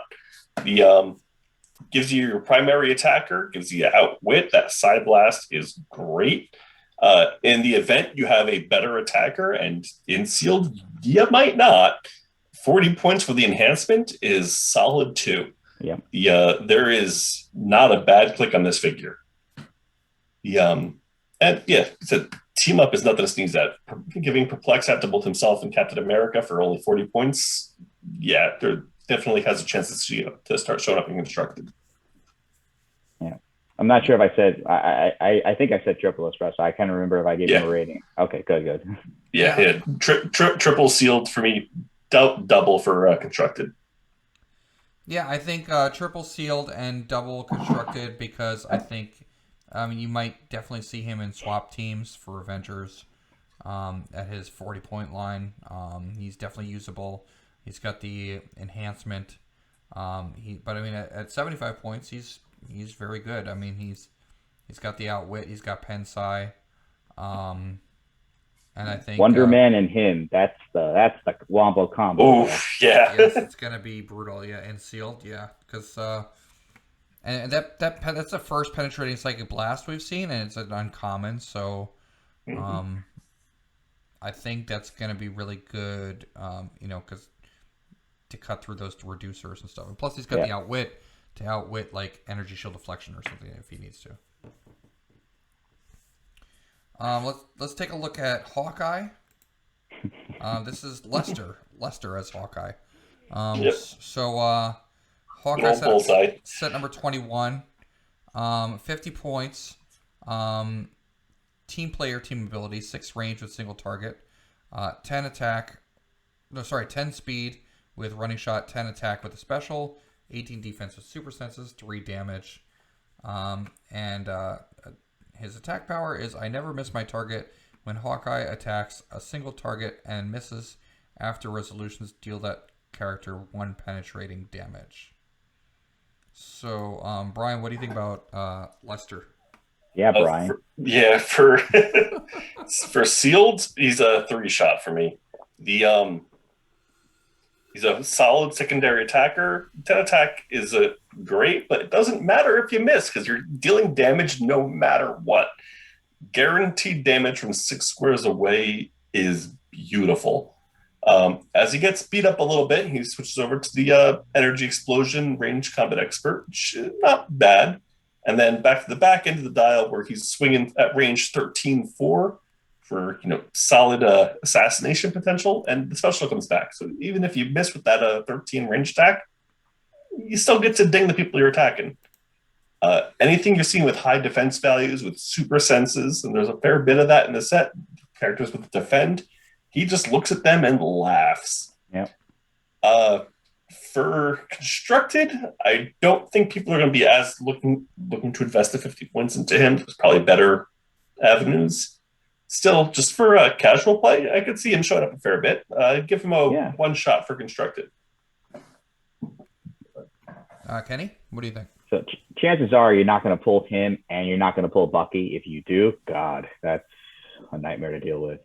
That being said, I agree with everything in Brian. I'll break it down a little bit further with the math here. Oh my God, look at those cat's eyes. So he doesn't have penetrating damage. He doesn't have penetrating psychic blast, but he can offer you penetrating damage. Mm-hmm. At best, these characters have invulnerability, and there weren't that many. If he hits them, he's dealing 1. If he misses them, he's still dealing 1. The only character that probably doesn't care about this is the Wonder Man. That's the only one we've seen so far, and that's common. So, when talking about frequency of characters that you would be seeing more often compared to the higher rarity figures, that's a notable thing. But it hits one of, let's see, we're Hawkeye's number 21, and we still got, 30 characters, commons and uncommons. Pretty good odds, pretty good ratio in favor of Hawkeye here. I'm sorry, his name is Hawkeye. Lester as Hawkeye. Yeah. Like the common Hawkeye, he is fragile. You don't want him to get hit, so that is the concern there. He does have team player, and there's a lot of team abilities to play with, as we've seen so far. So that is also a cool thing here. I do think it's a triple espresso worthy pull. If you didn't pull Bucky and you pulled Hawkeye, you got the bargain bin version, but the bargain bin version is also pretty good here. To do some damage and just be a nuisance, which is exactly what Lester does in the comics. Constructed, he's definitely an herbal tea. As much as I like him and we praise him in Sealed, Construct is just a different beast. Yeah, I think I agree with both of you about this Hawkeye. 3 in Sealed and 0 in Constructed, I would say. Maybe 1. But yeah. All right, let's take a look at the next figure, which is Doctor Strange. Doctor Strange is set number 22. He comes in at 75 or 40 points. He has the Defenders and Mystics team ability. 6 range with 2 targets. At 75 points, he has 10 speed with running shot, 11 attack with a special, 18 defense with special, and 3 damage with perplex. At 40 points, his defense drops down to a 17, but that's about it. And his speed drops down to an 8. He has a trait, bring in help from the multiverse, leadership. When Doctor Strange uses it and succeeds, you may instead generate a Avengers Forever set number 11 Astral Doctor Strange on click number 1. If a 6 was rolled, you may instead generate a Avengers Forever set number 12 Wong on click number 1 if there is not a friendly Wong on the map. His attack power says Cloak of Levitation, Telekinesis. Telekinesis as free, but only to target himself. And his defense power says Energy, Shield Deflection, and Super Senses. Kenny, what do you think about Doctor Strange here? So I do think most people would want to play him at 40. I actually think the best play here is 75. We just talked about the Hawkeye, who doesn't care if he hits or misses. And then you'll hit this guy onto his 12 attack, onto his outwit. While, I think you get where I'm getting at here. If you don't pull the Bucky, you don't pull the Hawkeye, because these are all commons. You can't pull all these figures. If you get lucky, you might get 2. The chances are you're not going to. This Doctor Strange at 75 points is definitely a good play. If you're commons and you pull the super rare and you were blessed to get this as an uncommon for 40 points for that free for the TK, and TK is free, by all means play him at 40. But chances are the true value play here is that 75 point for the perplex and the outwit, the 12 attack and the 18 defense. Also, he's Mystics. If he has a longer dial, you're dealing more Mystics damage. So that's where you want to go there. He's like 2.5 espresso. All you need is 1 Astral Strange. Now you get the enhancement. Now you get the 4 damage. If you pull the Wong as well, oh my God, you're going to have a lot of fun in Sealed. In Constructed, with the team up cards that we saw with Wong, there's a chance that he sees play. There's a chance with the mystical theme team. With all this generation of Astral Stranges, because you could own as many as you want. You're not confined to the Sealed pulling 1 or 2. There's opportunity there to see what mystical nonsense you can pull together. I would say that's a probably single espresso potential there when it comes to Constructed. 2.5 in Sealed, but man, if he gets 1 of 2 or both, potentials through the roof when it comes to Sealed. Yeah, the value of that free TK can't be undersold. You TK yourself out 6 squares, running shot to 5, that's 11 squares. 6 range, you have a 17 square swing with just your character alone. Yep. That's not bad. It's only 3 damage, only. And he's got the perplex. So you could have a 12 attack, 3 damage. You could get another point of range or speed if you need it. The in sealed, strange can do you a lot of work in something that your opponents are not necessarily going to see coming, which is the amount of reach you can get. Mm-hmm. Instead, if you do pull a better attacker, like maybe the Bucky or something, running him for the 40 points isn't bad. But yeah, like I said, I'm looking at him at the 75-point line first.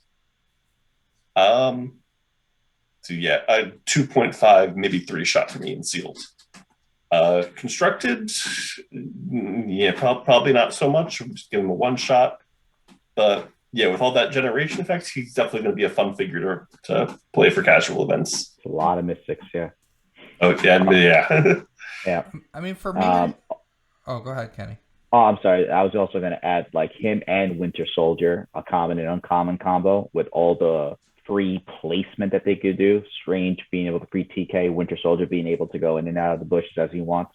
That's just obnoxious to deal with. That's you get the lead, and it's very easy to break away and force your opponents to probably make mistakes chasing you down because they have to KO things. So that's like the wombo combo there, in my opinion, common, uncommon, if you pull that you want to play together, 75, and that Bucky at 60 points.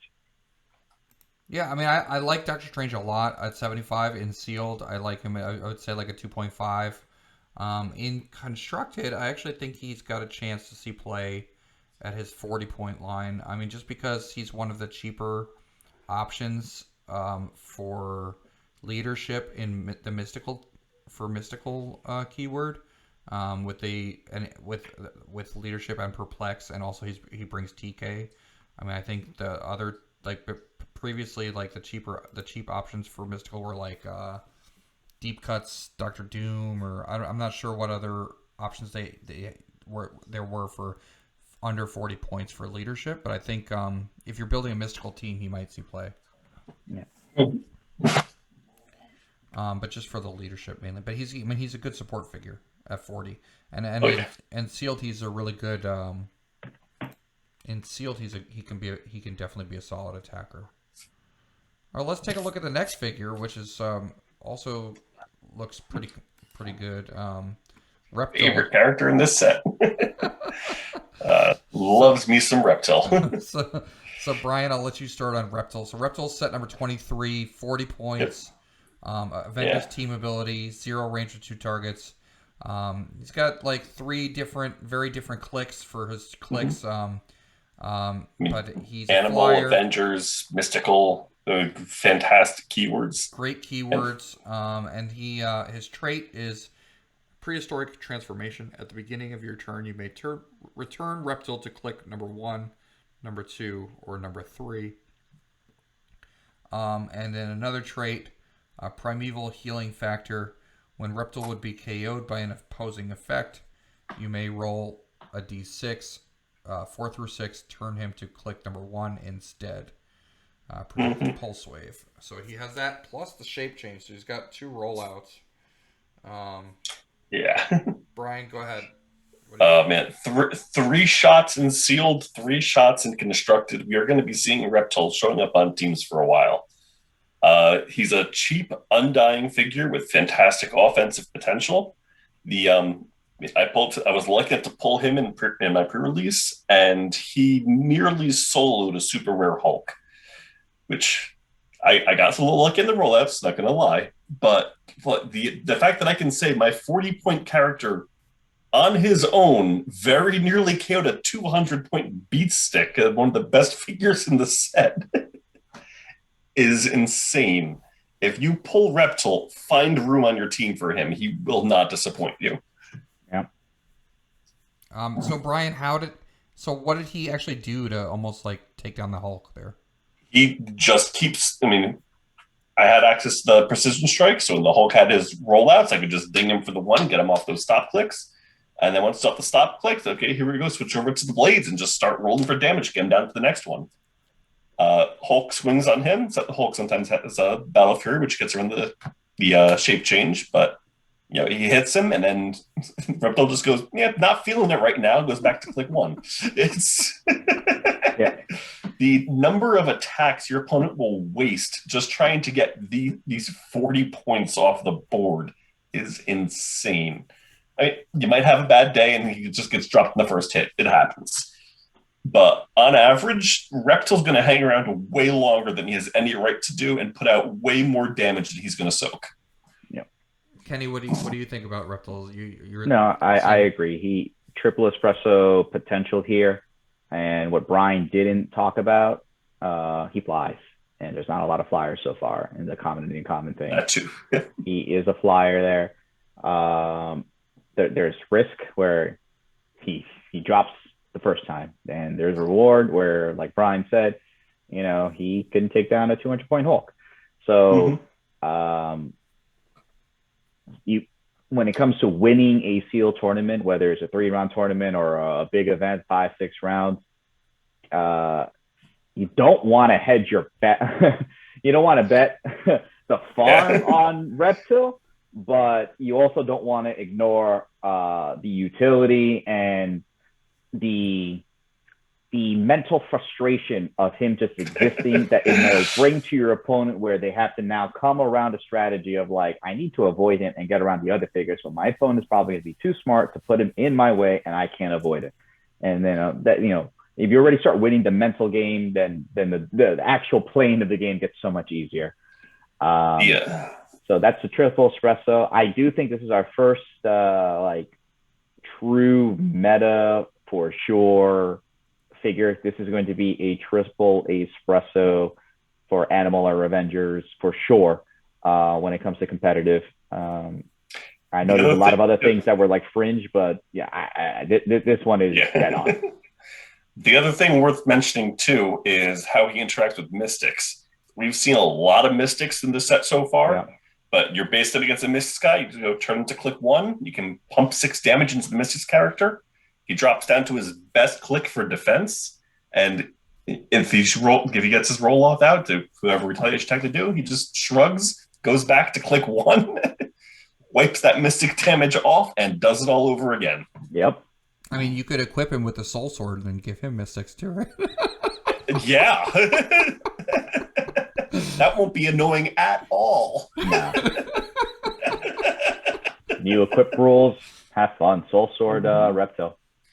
Yeah, I mean, if you're lucky enough to pull Mindful One in Reptile, and you can have Reptile carrying around his own source of mystics in sealed. They're both uncommons. Unlikely, but unlikely. But the one person that does it is going to have a real good time. Yep. All right, so I agree with everything you guys are saying about Reptile. Let's take a look at the next figure, which is Vision, set number 24. He's 45 points. This is the Jonas version of Vision. 5 range with a single target. Avengers team ability. He's a flyer with 10 speed with phasing teleport.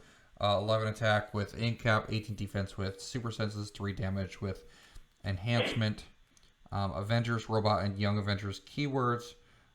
He's got a trait, holographic manipulation, once per game. Power, generate up to 2 set number 24 visions on click number 9. If Vision started the game on click number 9, it can't generate characters and has a 0-point value for all effects, including scoring protected pulse wave. All right, Kenny, what do you think about this Vision? So we got another flyer here for 45 points, so that's important. We like that. He gives you enhancement, 5 clicks for 45 points. The incap, not what you want to do with him. I don't love him, but he's not bad. If you're desperate for flyers, if you're desperate for a good tie-up, if you happen to pull 2 of him, which is going to be very, very rare. Now you have, for 45 points, you have 2 tie-up figures, one with enhancement, one with empower, but the chances of that happening are very, very slim. I think he's a single espresso. I think we've seen there are other flyers that we'd rather have. There's other tie-up pieces we'd rather have. I do like Clix 2 through 4. Kind of like with speed, I like 1 then 5 and not the middle. Here it's the inverse. So there's, it could work. It's not terrible. I do think it's a single espresso. This is not something that is going to be the first grab, not going to be something that you want to build around right away. And constructed, yeah, I mean, we don't like it for sealed. Chances are we don't like it for constructed. That being said, Young Avengers, there's a lot of cool things. We didn't mention with Reptile that if you play the Patriot team up and he fails that prehistoric role, the Patriot brings him back. So you have to do it all over again. So round and round we go. Exactly. So that's more for funsies, because I don't think Patriot's going to be constructed, but I just wanted to throw that out there for the funsy effect of it. Yeah. It's similarly, he's a one shot and sealed. For me, the odds of you ever pulling 2 are basically negligible, but it is possible. It is worth noting that Super Senses is an optional role. You do not have to make it, and if you're running him, there are going to be times when it's definitely in your interest to just, shrug it, take the hit, and be able to come back swinging with that charge 3 damage. In constructed, he might actually see more play. I don't have a whole lot of hope there. But being able to generate the 2 0-point empowers is not a terrible thing. There might be some fringe play for that. I'd give him a one shot for sealed, maybe like a 1.5 for constructed. Yeah, I'm not sure. I think definitely 1 for sealed. He's not going to be. I guess he's an option if you need a taxi. But for constructed, he's interesting because you can make 2 empowers. You have an enhancement and 2 empowers, but I don't know if that's all that worth it for 45 points. So I would just give him a 1 for both constructed and sealed. All right, let's take a look at Iron Lad. Iron Lad is 75 points or 50 points. At 75 points, he has 6 range with single target, 10 speed with a running shot and flying, 11 attack with penetrating psychic blast, 18 defense with a special, and 3 damage with prob. His defense power is invulnerability, super senses, and willpower.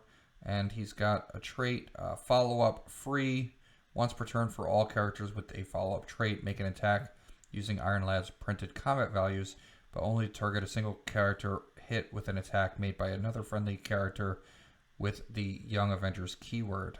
Worth noting, this is the first figure with prob in the sets that we've seen so far. Absolutely, yep. So, all right. Brian, what do you think about Iron Lad? Iron Lad for me is a 3-shot and sealed just on the prob alone. 75 points, 50 points are both point values that can be worked around. He can easily fit your primary attacker slot and sealed with that 11 attack side blast. But I mean, you're running him for the fact that he's a flyer and the fact that he's got prob. Yeah, prob is a lifesaver, especially in sealed. Constructed, I don't really foresee him seeing any play, though. Probably a herbal tea for constructed. Kenny, what do you think? So, no, Young Avengers is going to be a really fun hobby night thing because they have a lot of tools here. And here's another one. And he has a follow-up. And this is the character you want to have follow-up. He has a great kit. He's similar to Bucky, but instead of the enhanced different damage power kit, he brings the flight. And he has better defense abilities. Also, instead of having 4 clicks, 40 points, he's 50 clicks, 50 points, 5 clicks. I think, again, you're probably not pulling both, but if you want to have that long dial option and you didn't pull one of the commons to fulfill that role, you play him at 75. Even though for Strange, I prefer 75 over the 40. Here, I actually prefer the 50 over the 75 for Iron Lad. But again, you're not crazy if you decide to play him at full. He is the first character with probability control. He is the second character we've seen with penetrating psychic blast. Commons were many flyers. Uncommons, seems to be the place where he have a lot of flyers. So he's fulfilling a lot of the roles that the commons are not allowing you to do. But uncommons are the next rarity of the commons. So will see the uncommons way more than you would see rares and super rares. So there's hope there.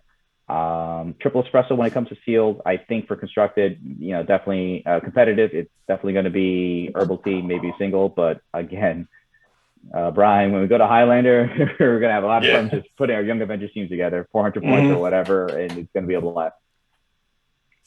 Yeah, I really like this Iron Lad. I would definitely give him a 3 in sealed, maybe a 1 in constructed, but definitely fun on casual nights. Yeah, I mean, just the fact that he has prob alone makes him a 3 for me. But he's also a decent attacker. He's a good attacker with solid defenses as well. All right, let's take a look at Nick Fury, who is set number 26. He's 50 points, and he has a team up card as well. So for 50 points, he is set. He's got shield team ability, 5 range with 2 targets, 8 speed with running shot, 11 attack, 17 defense with toughness, 3 damage with perplex. He has improved targeting, hindering, Avengers, shield, and spy keywords. He has the trait Director of Shield leadership. When Nick Fury uses it and succeeds, you may instead generate a set number 2 shield operative on click number 1. If a 6 was rolled, you may instead generate a set number 18 Maria Hill on click number 1 if there is not a friendly Maria Hill on the map already. So that's a click number 1 30-point piece that he's generating. Later on he gets a defense power, regeneration, super senses, and willpower. His team up card is shield. If Nick Fury is part of the listed theme team, he has once per turn a friendly character with the shield keyword can use. I believe that's the shield team ability as free. I'm not sure. It just says can. Yeah. So Brian, what do you think about Nick Fury here? Well, after the last string of characters I was really excited about, not as excited for him. He is good. Not gonna leech along too much. Probably give him a 2 shot on the high end. 50 points for perplex, decent attack values, shield TA, very solid. But he after the last string of just like really good sealed pulls, he feels a little bit lacking by comparison. Mm-hmm. As far as constructed goes, that team up effect is really nice. +1 damage is a free action. They took that away from Perplex for a reason. It's really good to have. I'd probably give him a low end on the 2 shot for sealed, and as far as casual goes, maybe a 1 shot for constructed. Kenny, what do you think? I was going to point out that he does have IT hindering, but there weren't a whole lot of characters that have stealth. However, not caring about the hindering train bonus is something to consider. It is something that does help. But like Brian said, we saw so many other characters who, when it comes to pure offense, do it better than Nick Fury. And as they should. Nick Fury shouldn't be your big gun. That being said, he gives you the IT hindering. He gives you the character generation. The team up effect, I wish it was part of sealed because that would be amazing. And the shield team up bump. So, if you pull him and someone else, and then you happen to pull the shield operative or Maria Hill, now we're talking about enhancement. We're talking about perplex. We're talking about +2 range, +1 range, and then the damage bumps if necessary. I do think he's probably 1.5.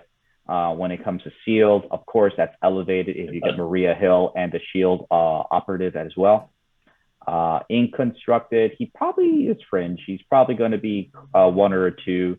He has the keywords. He has Avengers, shield, and spy. He and Maria have amazing team up effects, and it's very easy to build around those keywords, especially with the Peggy Carter Prime, who has something similar. That's a lot of free shield. That's a lot of range up, damage up. There's a lot of shenanigans you can do there. But in sealed, the main focus here, probably a 1.5. However, you get the other characters that elevates up. Yeah, I mean, I think Nick Fury, I would say in sealed, he could be like a 1.5 or maybe even a 2. I mean, the fact that he is perplex, and he's only 50 points, plus he's got the improved targeting hindering.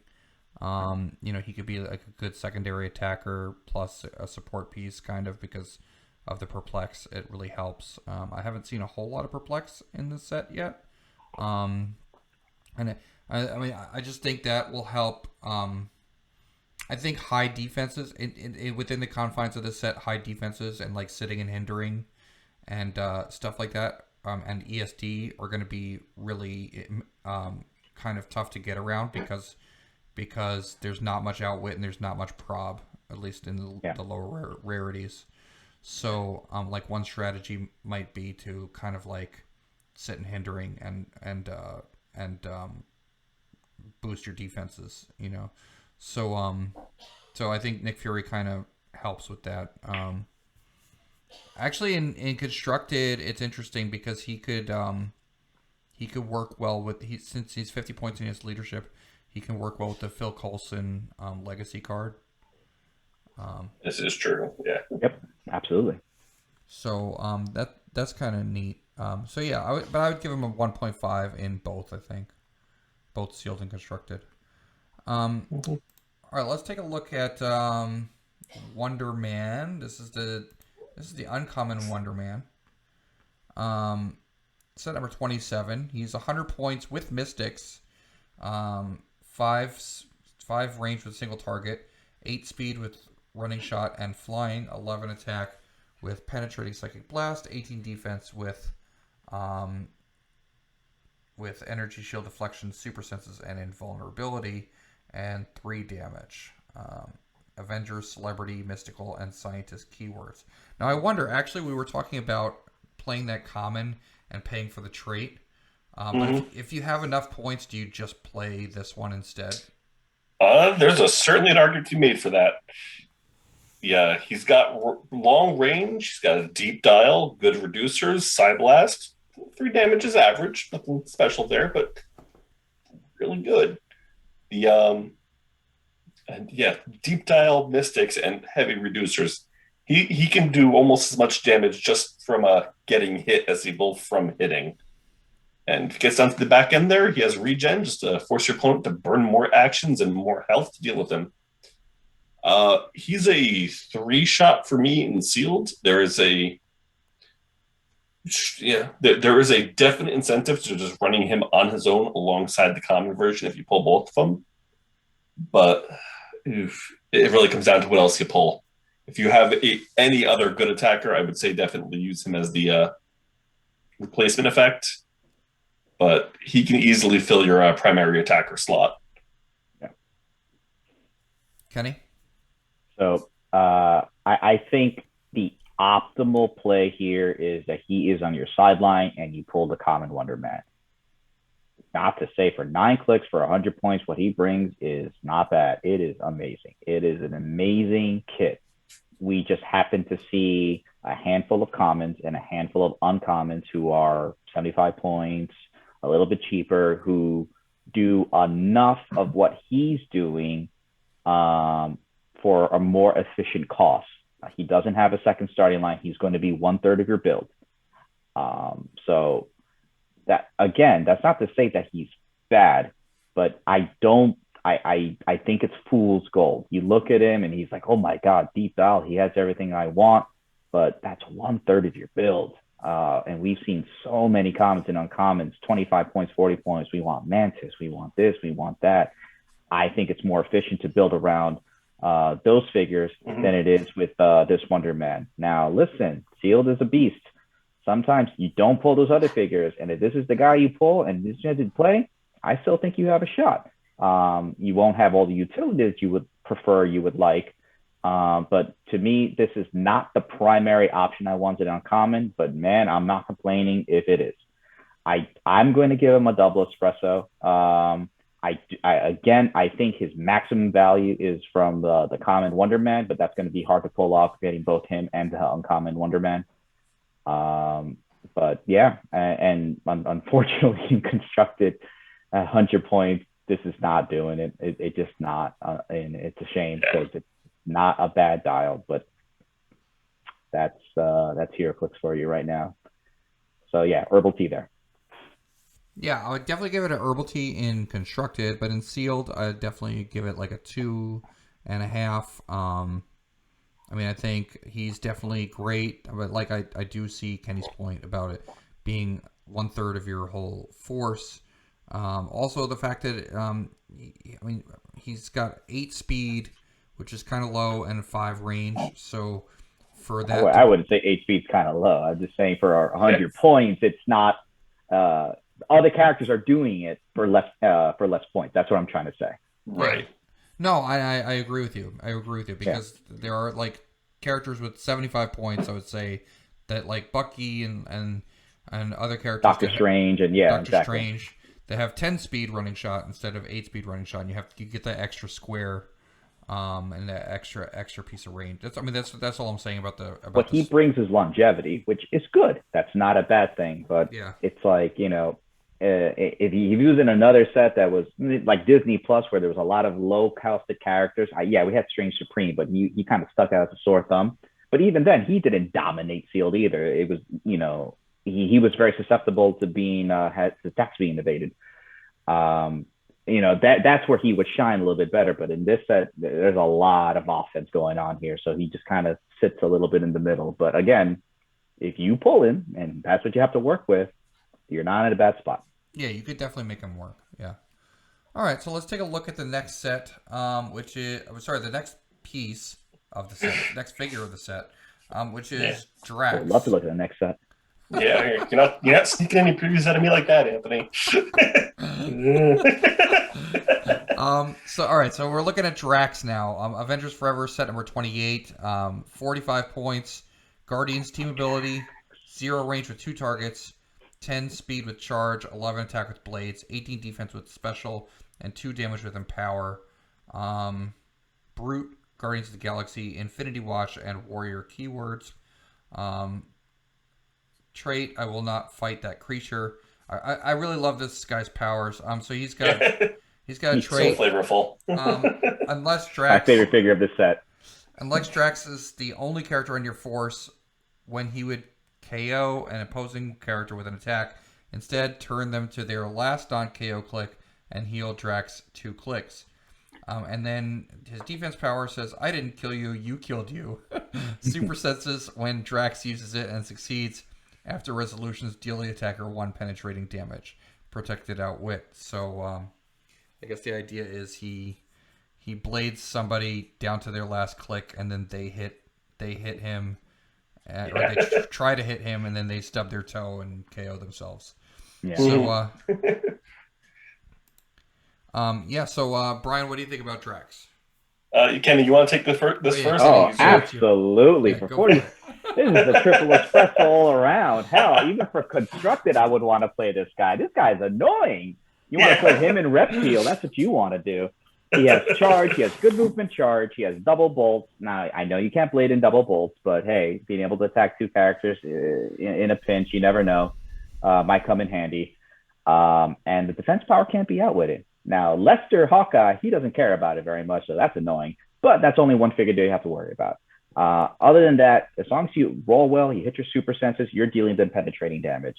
If he starts KOing figures too soon, he starts healing up. And then he has blade, so he can soften someone up for you for 1/6 of your build, even less than that. So someone else can just be like, all right, I'll take care of it because, this is the pacifist Drax, the one with blades. Anyway, and then he has empower because why the hell not? He has empower. So he wants to get in your face. He wants to be annoying. He wants to be best friends with Reptile. He wants to be best friends with the mindless ones. He just wants to be there, obnoxious and eating chips and saying that, he's invisible. That's pretty much what this Drax is all about. Triple espresso all the way. It's a very annoying figure. My friends would say this is a totally Kenny piece. I would agree. I would totally want to play him and win with it as much as possible. When it comes to constructed, I don't think people are going to play him. I would be the crazy one that would try to make this character work. I'm going to say double espresso because I'm just going to be biased and because, I'm on the camera right now and no one else is. Brian could disagree with me and he's more than welcome to do that. But Brian, it's all yours now. Honestly, constructed, he's on the lower end of 2 shots for me. He's definitely got a lot of potential. You have items like the Wonder Woman, the bracelets that can up his super senses chances. He can self-heal. He can dish out a lot of damage. And yeah, your opponent might be hesitant to make those shots against him. They can't outwit his super senses. And if he's looking at a 50-50 chance of your character taking 1 damage for the privilege of an action token, absolutely nothing harming your opponent, you start wanting to focus your attacks elsewhere. He's cheap. He's got power. He's good mobility. Not that you'll use it much with the Blaze, but the double target is not a bad thing to have either. He's just a fantastic figure. For Sealed, he's a triple shot easily. The Empower alone on that cheap of a dial with that deep of a click length, amazing. Get him in there and support the rest of your team, and all the while he's dishing out, maybe 5-6 damage. It's a fantastic figure. Yeah, I mean, I would give him a 3 in Sealed, 2 or 1.5 in Constructed. I mean, don't forget he can be cheated onto other keyworded teams with his keywords. He could possibly go Spider-Man family. He could possibly go X-Men now with the. Oh my God, that's right. Yeah. So so you can use him in different ways. All right, let's take a look at Crimson Dynamo. Crimson Dynamo.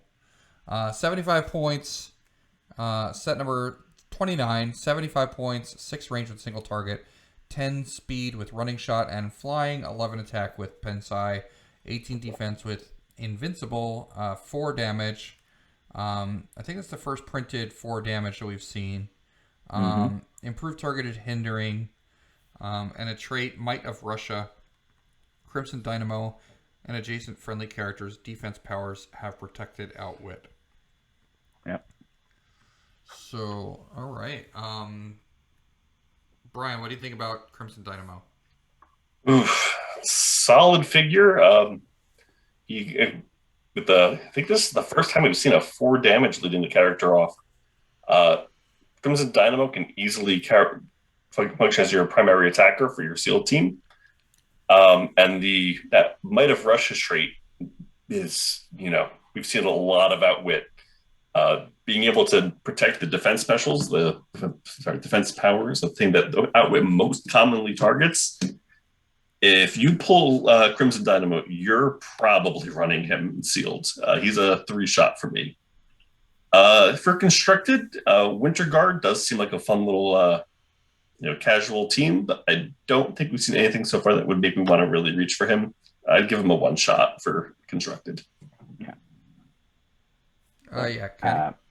I don't know what Brian's talking about. There's not a whole lot that we've seen so far. It's an amazing trait. There's just not a lot of outwit that we've seen in the commons and uncommons. However, there's been a couple. if you come across someone that pulled one and you have this guy, well, you just don't care anymore.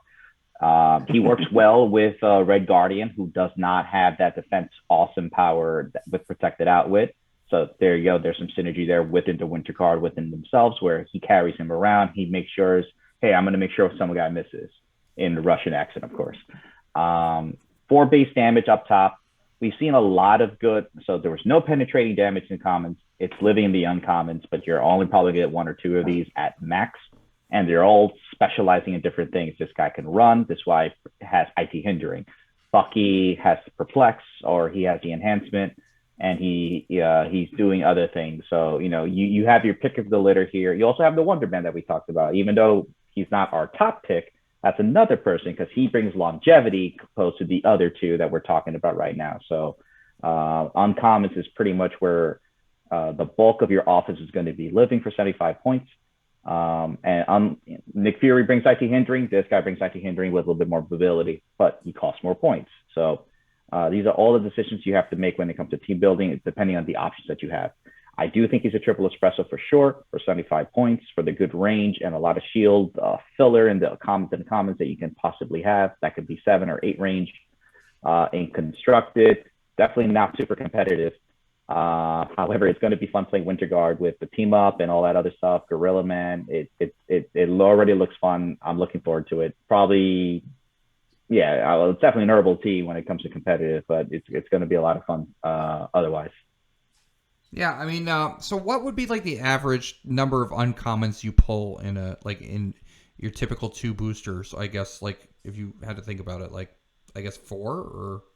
No, you probably, I would say like 1.75, because I think the super rare or chase would take the place of an uncommon. Sometimes it takes place of a common, sometimes it takes place of an uncommon.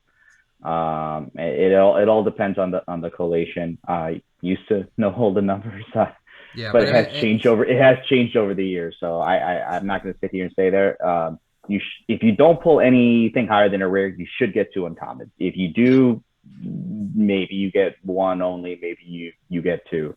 Oh, okay. All right. If So you're that's really lucky and you pull 2 super rares, you might not get any. But yeah, you pull 2 super rares. I just noticed you saying you were saying a lot that you were probably not going to pull more than 1 attacker in the uncommon slot. So that makes sense then. So yeah. So all right. So that was Crimson Dynamo. I really like him too. I think he's you're like a solid attacker to have in sealed because of the improved targeting hindering, and also the invincible and the Pensai, the fact that he's flyer. He's kind of got everything you want. So, but you know, if you like Kenny said, Nick Fury's 50 points and has the improved targeting hindering, but Crimson Dynamo, he's 75. So you're paying for what you get there. All right, there's one more uncommon left in the set. Set number 30, mindful one, not the mindless one.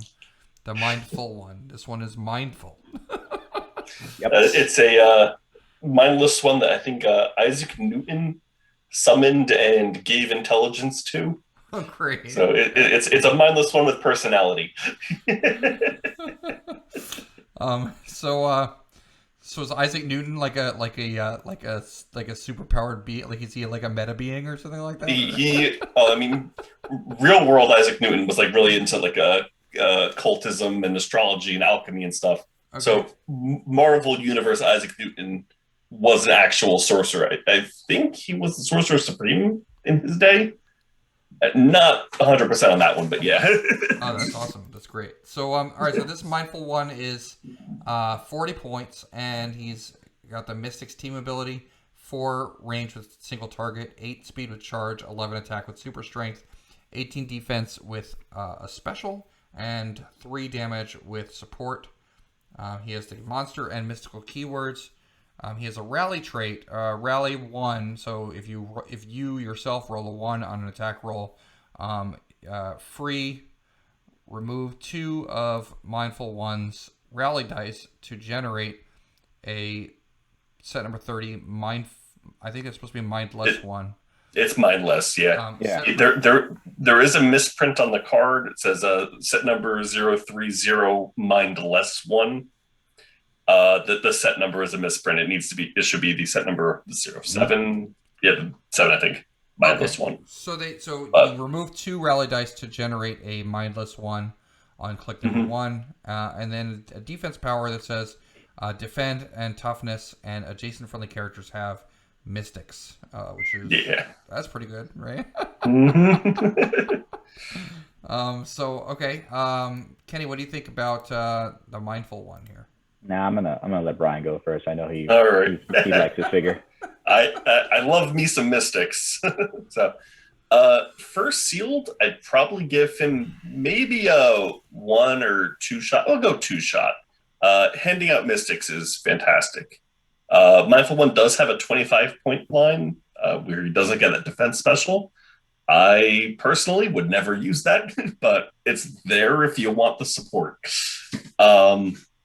For the 40 points, just being able to potentially churn out plasticity mystic figures to tie up your opponent, while also punishing them if they attack any of your other characters is absolutely easy. I'd run that any day of the week. For constructed, he might actually creep up a little bit into that 3-shot potentially. He's probably more of a 2, but you could definitely see some teams reaching for him. We have the Soul Sword now, which enhances mystics. You run a character with your stop clicks, the Soul Sword on them, and just pair them up with mindful ones to give them another source of mystics for the Soul Sword to synergize with. There's some real potential there. And support we don't see support a lot, but he's got good attack values. You can make those supports stick and keep your team, hale and hearty. I'd definitely 3-shot for sealed, maybe 2.5 for constructed. Kenny, what do you think? So I agree. I do think it's probably a 2.5 for sealed. It's adjacency. It reminds me of the Wonder Woman 80th character Strike, who could do it with 4 characters away, 4 squares away. But she was 25 points and she had no offensive stats whatsoever. I think she had super sensitives like 16. And I mean, if you roll out, you roll out. Doesn't matter what your number is. So he brings a little more meat to the bone here, while doing something similar, but it is due to adjacency. He also can attack. The more I talk about it, the more I'm convincing he's probably a triple espresso. I agree with Brian. 25 points. Listen, if you are blessed with amazing pulls and you want to have a 25-point support character on your team, go for it. There's nothing wrong with that. But chances are you're looking at the 40-point line. That's where the true value lies. The rally effect is not too bad if you pull a mindless one, and that's how you want to utilize it. That's not a terrible way to do so. I do think in constructed though, like Brian said, that's where you can get a little bit of creative when it comes to the Soul Sword, when it comes to making sure, horsemen bystanders have mystics or whatever it is that you want to have mystics just by him existing and being next to them. And that's always it's a good thing. It's good to see the set is resurging mystics usage, and it's a welcome change. So I do think he's probably a double espresso when it comes to constructed in the competitive field. I do think there's some creative things you can do. The thought just occurred to me: Prime Captain Marvel jumping in to intercept attacks and gaining mystics in the process. Yeah. A lot of crazy things you could do here. Yeah. I love me some mindful one. Yeah. Yeah. So all right. So that was I would give it 2s all around for mindful one. That was the last uncommon from the Marvel Heroclix Avengers Forever set that we're going to take a look at. And now we're going to jump into the rares. I just want to remind everybody at home that if you are watching, to subscribe and give me a like on this video, and continue to tune in for more content. Also, I'm going to remind you of the grading scale for this set review. We have triple espresso, which is 3. That's a top tier figure. Double espresso is a 2. That's a impressive but not quite top tier figure. Single espresso, which is a 1, not really impressive figure, and a herbal tea, which is a 0. That as a figure that puts you to sleep, it is not very good at all. So that's our grading scale for today. We're continuing part 1 of the set review, and here we're going to go into the rares. All right, so the next rare in the set, the first rare in the set is set number 31, and that's Blue Marvel. He comes in at 150 or 50 points. First figure of like a really substantial point value. At 150 points, he has Cosmic Energy team ability, 6 range with 2 targets. He's a flyer. He has 8 speed with hypersonic speed. 11 attack with Pensai, 19 defense with Invincible, 4 damage printed. He has 2 stop clicks. He has a trait that says antimatter energy absorption, force blast, and pulse wave. When Blue Marvel is targeted by a range attack, after resolutions, heal him 1 click and remove an action token from him. He also has his stop clicks, or his defense power for his stop clicks is stop, invulnerability, regeneration, and super senses.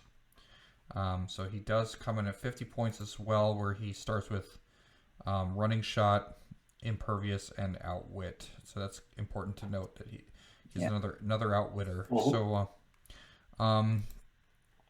Kenny, what do you think about Blue Marvel here? He's 3 stars. This is it. This is, we were talking about how you could make the 75 pointer, the other characters and commons and uncommons work.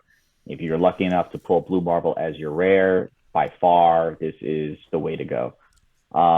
We were talking about how Wonder Man 100 points, at least I was not the optimal play. And Blue Marvel is something similar with 9 clicks, and he's 50 points more. But what you're getting here is the 2 stop clicks. What you're getting here is the 19 defense, cosmic energy, so he can always roll out. And he's self-sustaining with that trait, where if you are targeting with range attacks, he's healing 1 regardless if you hit him or not, and he's removing an action token. So he is just going and going and going on top of the willpower roll. So he is 3 stars play. And you know what? You're not crazy to play him at 50, because he still has a stop click and he still has access to the trait. I just think if you're playing him at 50, you got blessed with other pulls. The chances are he is worth half your build. This is how you want to spend those points. This is how you could win sealed with the rare pull at 150 points. In constructed, there's chance you could see him at 50 points because he could be annoying to take down. He's not reptile level annoying to take down for the Avengers keyword, but he definitely brings more consistent offense in reptile. So depending on which way you want to go with that and some sustainability, that's where your options lie. So I would say he's probably single espresso, maybe double espresso when it comes to constructed, definitely triple espresso in both point values when it comes to sealed. Brian, what do you think? Easy 3-star for sealed. Getting those stop clicks with the senses that you can potentially heal off of by having attacks miss him. Automatic run if you pull him in sealed easily at the 150. I mean, like I said, if you've been blessed and you want to take that 50-point dial just for the outwit, okay, but 150 point Blue Marvel will just wreck face and sealed. Yeah. Constructed, I don't think he's only going to see terribly much. Maybe that 50-point line sneaks in, but I don't think that's particularly likely. Three shots. The 3-shot sealed, 1-shot constructed. Yeah, I definitely think 3-shot sealed. I mean, I could see him in constructed maybe, but maybe if you equip him, because sorry, cats are fighting. Okay. But yeah, I think I agree. Definitely 3-shot and constructed. I mean, sorry, in sealed, 3-shot in sealed, and maybe a 1.5 constructed. I mean, I see if you could be some good equipments that you could put on him too. But I mean, we're not really talking about equipment. We're talking about the figure itself. So yeah, I would say 3 and a 1. So let's take a look at the next figure, which is Stature.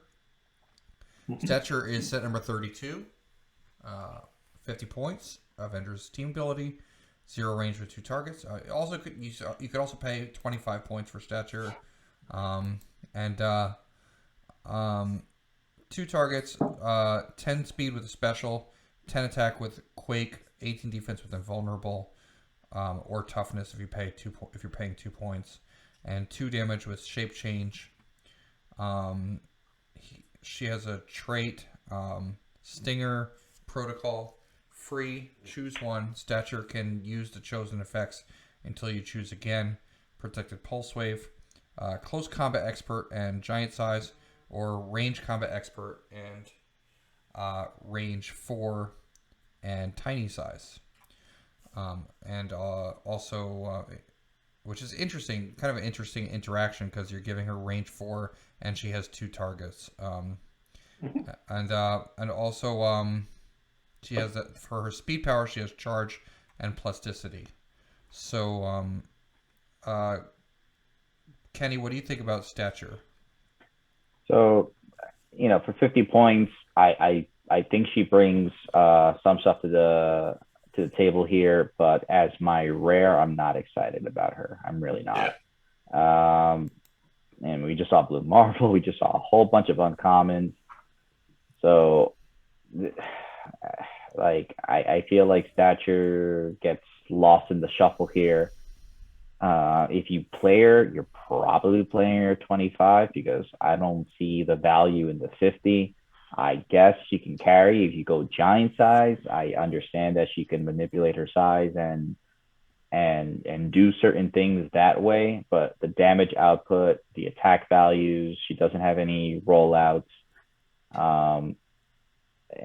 So for my rare pull, for the points I want to invest, assuming I don't pull the commons and uncommons, which there were a lot of good ones, if I'm playing her, it's going to be 25. I have to have dastardly pulls, like dreadful pulls, if I really need to play her at 50. Yeah. I just don't see that happening. I think she's a single espresso rare. It's unfortunate because she's not an awful figure, but in this context of sealed, this set, she is not. She's just not there. And if she's not there in sealed, she's definitely not there in constructed either. She's definitely an herbal tea, 100%. Yeah, there are certainly tricks she can pull. I mean, being able to choose between the CCE and RCE, you're always going to have that 11 attack, 3 damage for whatever you need. But it's just not worth it. Best thing you can do: run her at 25, keep her tiny while you get her in position, and then burst out. Do a nice charge, giant reach, quake, disrupt their opponent's formation, send things scattered. Yeah. There are avenues to play here. It's just, man, this is not the rare you want to see. Yeah. One shot for constructed and herbal tea for sealed. Sorry, one shot for sealed, herbal tea. Jeez. Yeah. I did the same thing and it just jinxed me. I agree. Herbal tea for constructed, one shot for sealed. I mean, here's another thing. Can you, if you're tiny size and you have plasticity, does that do anything? Like if you're basing somebody? It actually does. Normally characters that are breaking from smaller characters will succeed on a 3 through 6. Or if they're 2 sizes more, they automatically break away. But plasticity replaces that with you only break away on a 6. Even if you're a regular size character, break away from a tiny character, you still need a 6 to break away. When she's tiny, so if a giant or colossal is breaking, they will automatically break away. No need to roll; they automatically succeed. Yeah, but yeah, it is obnoxious getting pinned down by that tiny size character. It just isn't enough. It's just not enough for a rare in the sealed slot in the rare slot for the sealed. Not at all. All right, let's take a look at the next rare, which is Prodigy. This is another low point figure. We have 35 points. Avengers team ability and X-Men team ability, 0 range with single target. So this is like the first X-Men we've seen in the set. 8 speed with leap climb, 10 attack, 17 defense with a special, 4 damage without wit. Sorry, 2 damage without wit. Champions, Detective, New Mutants, X Factor, X-Men, and Young Avengers keywords. Rally trait, Rally 5 for opposing attack rolls. So when they roll a 5, when another friendly character within range and line of fire would roll a single d6, you may remove one of Prodigy's rally dice to replace that die. Okay. So that it's kind of a helpful die replacement effect. The only problem is he was printed with a 0 range. So, as printed, the only character he can replace is himself. Okay. Anyone else would be more than 0 squares away. All right. Okay. That will likely change, but until it does, it's not the best rally effect, unfortunately. Okay. And then his other trait is unlock all my hidden knowledge.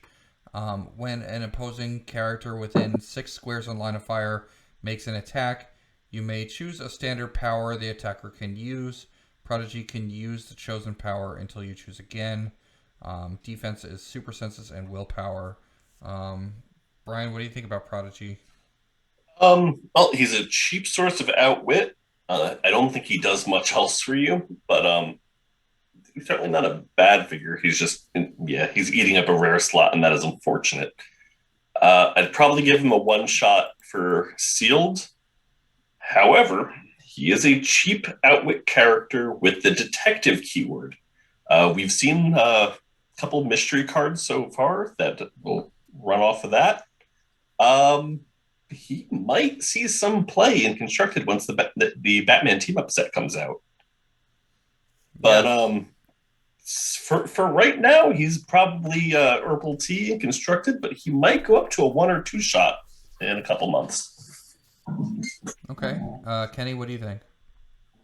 Okay, I still don't think he'll be the detective of choice when it comes to Constructed, but it's nice to know that he has access to it and he's bringing it to a Marvel team if you want to mix and match. Yeah. So it's a good to know. For sealed, I think Brian pretty much hit all the points I was going to say. He's a cheap source of outwit. He's not doing much else. He has leap climb, so he can get around. He can get in a position that he needs to. He does have access to X-Men TA for the few wild cards that we've seen. There weren't that many, but if you want a wild card X-Men TA, there you go. He might be an X-Men healing battery for someone. Push come to shove. By all that being said, he's probably a double espresso just because he is a cheap source of outwit, and there isn't a whole lot of top dial outwit that we have seen so far. But yeah, I'm not thrilled about this pull either. But push come to shove, if you're trying to win your event, you can make it work. It's not impossible. So I'm gonna say he's a double. The feel bad is a single because I'm sure you wanted another rare. And in Constructed, he's probably an Herbal T, regardless of the mystery cards or not.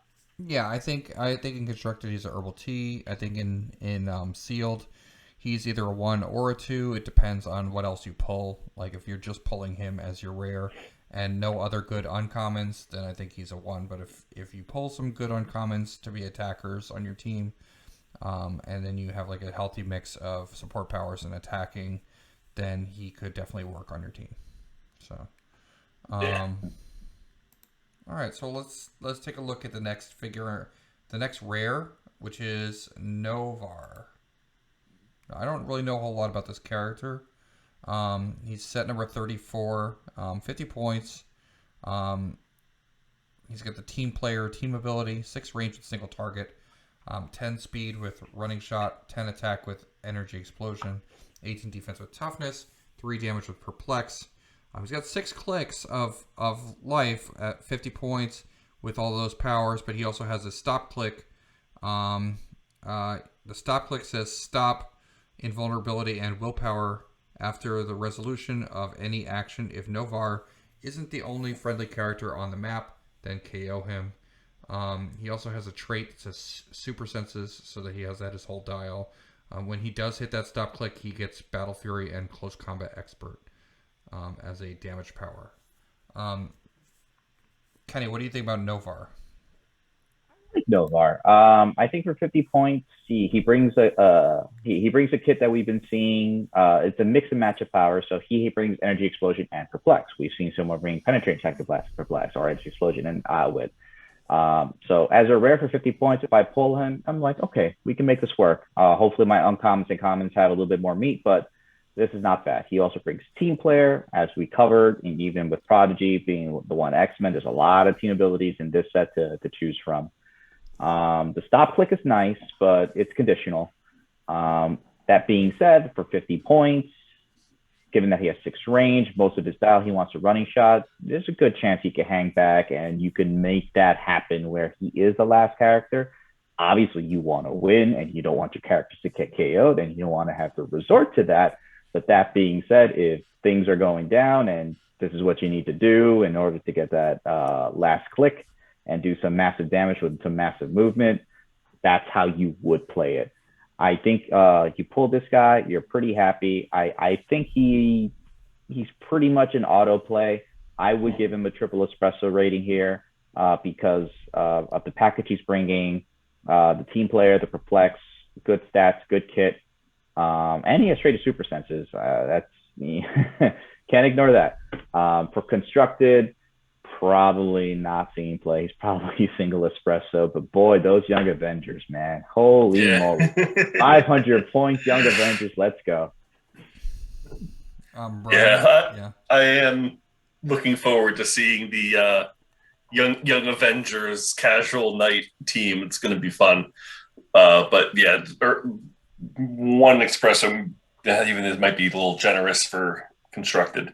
Sealed, though, like I said, easy 3-star, happy to pull and run him. He might seem a little bit lacking up front, but the perplex is great, 3 damage. He's got decent swing. And kind of importantly to me, your opponent doesn't want to hit him.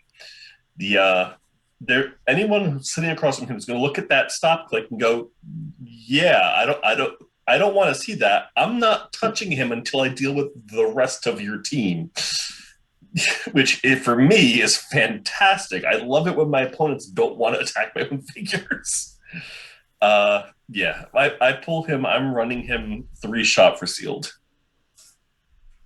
Wait, is that how it works, or no? It's if he isn't the only friendly character on the map, right? So if he is, I have it backwards. Never mind. I can't read.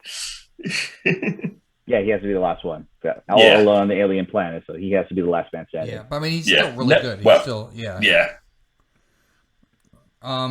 So yeah, he still has the. I would give him a 3 for sure because he's. Yeah, I would knock him down to a 2-shot then because I had that totally backwards.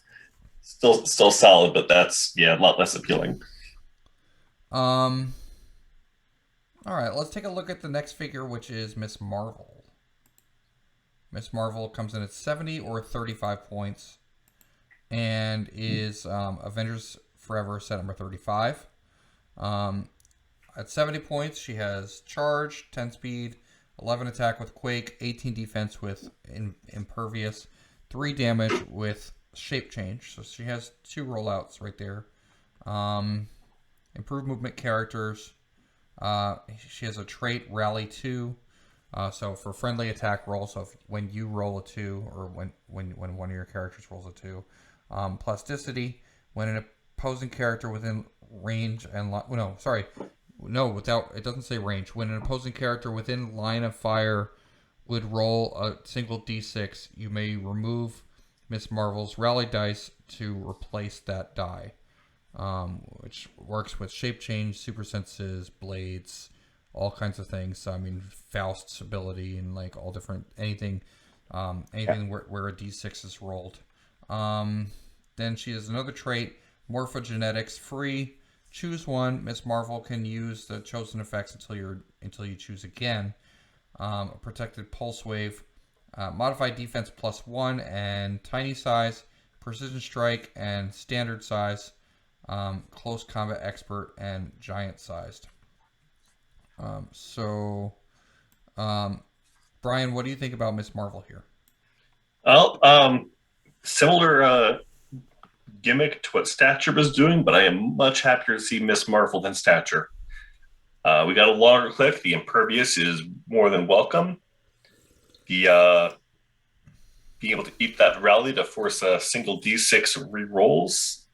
Dealing with your opponent's shape change, senses, blades, breakaways. Anything, yeah. Yeah. Almost anything, yeah. Yeah. I mean, not that you want to see two scope your attack roll, misses suck, but she turns that suck into a little bit less. It was, and the size changing gimmicks, beautiful. You can do the similar sort of thing with the charge, quake, close combat expert, giant reach thing that Thatcher can do. But we got better options for when we go tiny or when we go to normal size. I'm happy to run Miss Marvel. She is a 3-shot and sealed for me. Constructed, unfortunately, probably not seeing play outside of the Funsies Young Avengers team we keep mentioning. Yeah. Give her a 1-shot for constructed. Kenny?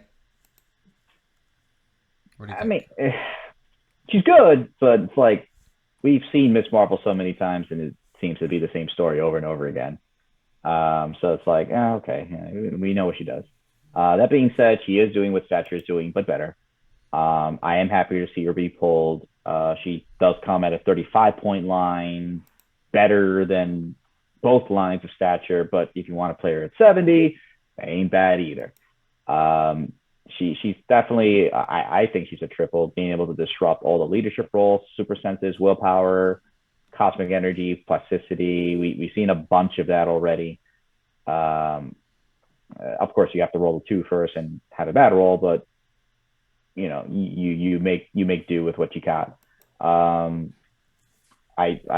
don't think in constructed we see much of her other than just having a lot of fun with Young Avengers, but that's pretty much where we're at here. I think she's a double espresso in sealed, purple tea, single espresso in constructed. Okay. Yeah, I mean, I think double espresso and sealed for me, maybe a triple. I mean, it depends on like what other pieces you have, because I mean, she does hit hard. She hits 12 for 4 if you're making her giant size, and she can do a lot of things as a charge piece, but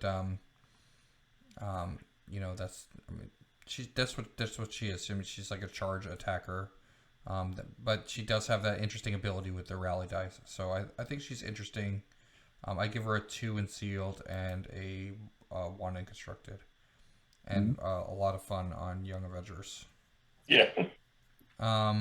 Let's take a look at Red Widow. So Red Widow is set number 36. She's 45 points. She's got 3 range with a single target, 10 speed with a special, 12 attack, 18 defense with combat reflexes, 3 damage with exploit weakness.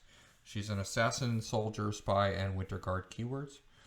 She moves through characters. Her speed power is charge, flurry, and stealth. And she has a trait, unfettered assassin. Blades Claw's Fangs once per turn.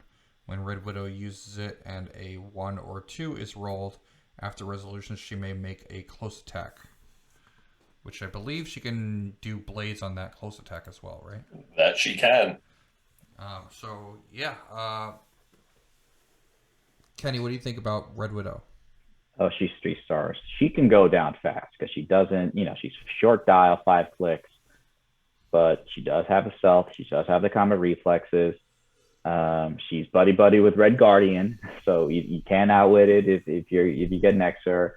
There's not a whole lot of outwit that we've seen so far to begin with, and she could potentially attack you 3 times, all penetrating damage.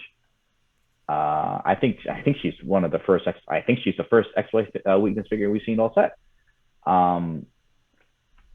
And she has a lot of 12s and 11s on her attack. So she's a small package, but she is brutal. She has improved moving characters too, so getting around is not going to be a problem for her. If she wants to go after someone and eliminate them, she is going to have a very easy time doing so. She is a triple espresso, 100%. In constructed, you would think a kit like this makes it, but soldier spot, unfortunately, I just don't see it. I'm going to say single because I just really like her kit. I like the things that she's doing and how efficient she does it, but chances are we never see her in real high competitive play. Yeah, unfortunately, I'm inclined to agree because This is a fun character to play. Sealed, though, 3 stars. You do a little squeal of glee when you see her. Between the stealth and the combat reflexes, she is fragile, but between those two, actually hitting her before she can come in and ruin your day is a lot harder than it looks. Getting that 12 attack flurry and probably getting a 3rd attack off on it. Whatever character she's targeting probably is going to drop the turn she connects. It's brutal. Yeah. Yeah. No, for 45 points, that's like the charge flurry with the possible extra attack it's just crazy. Stealth combat reflexes is just really good. The fact that it's penetrating is great. I mean, what you guys mentioned about it only being 1 in constructed, I agree, but I think that's only because of her keywords. Because like right now, like soldier and spy are not like super competitive keywords, but I mean, if they did get better, then I feel like she could be used. You know what I mean? Because she's just got a lot of value for her point value. Yeah. She's also very sword friendly. A lot of those swords, man, she can maximize those swords.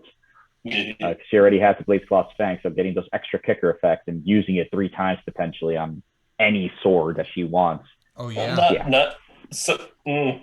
Some of the swords are when they use it. Some of the swords are when they use Blaze Claw Sphinx. Yeah. You have to pay attention to the sword you're looking at. But yeah. So the thing is, like, you could do the flurry normally, but then like the free attack, you can say, "Oh, I'm using the blades here, with the kicker effect here." So she really could get best of both worlds on most of them.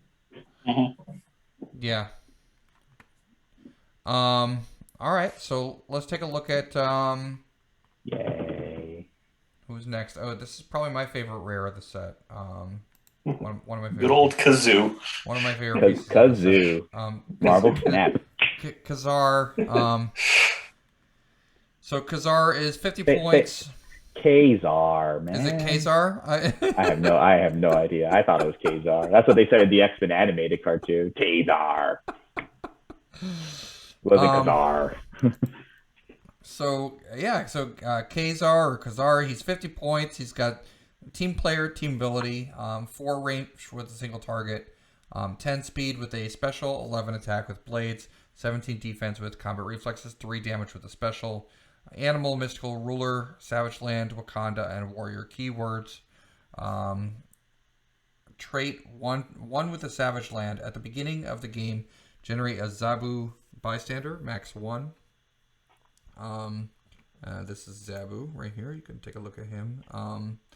And then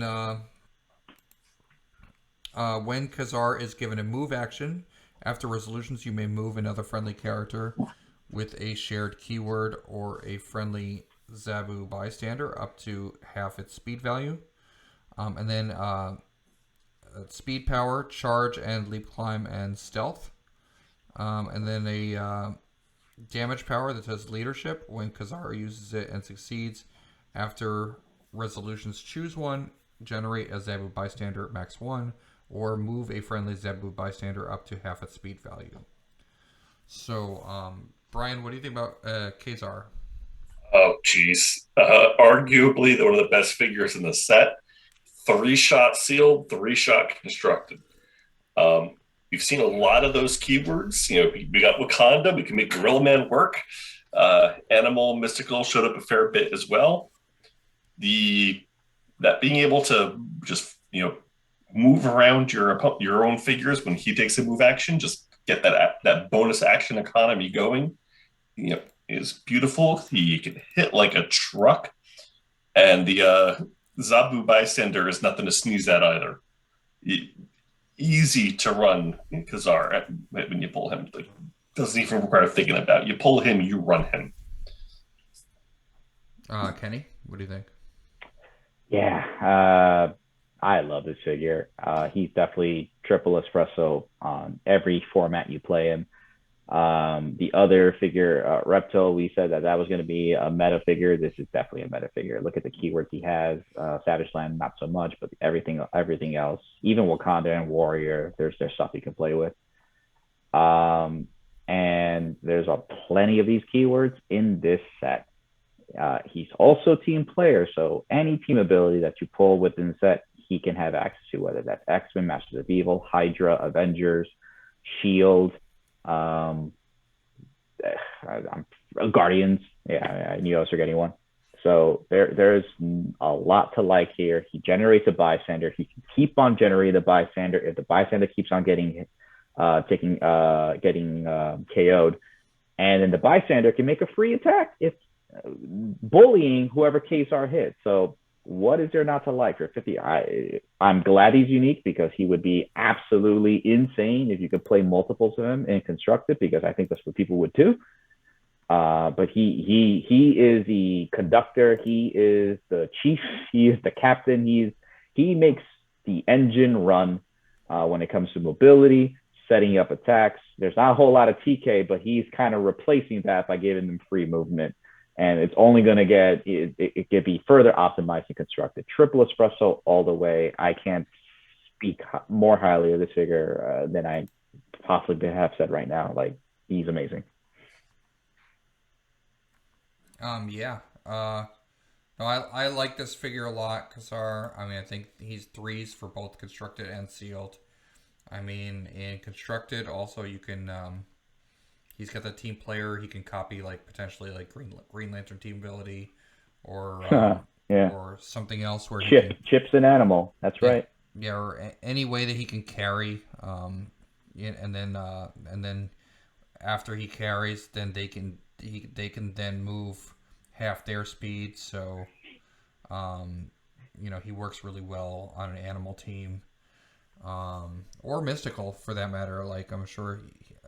He's got such great keywords. So, I really like Kassar, and he's very solid and sealed as well. All right, let's take a look at the next figure, which is Mockingbird. Set number 38. She's 40 points.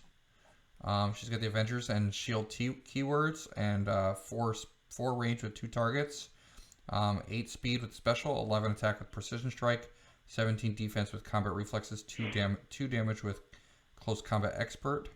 Avengers, Shield, Spy, and Wakanda keywords. Oh, I think I said that. And then her special power is Charge, Leap, Climb, and Stealth.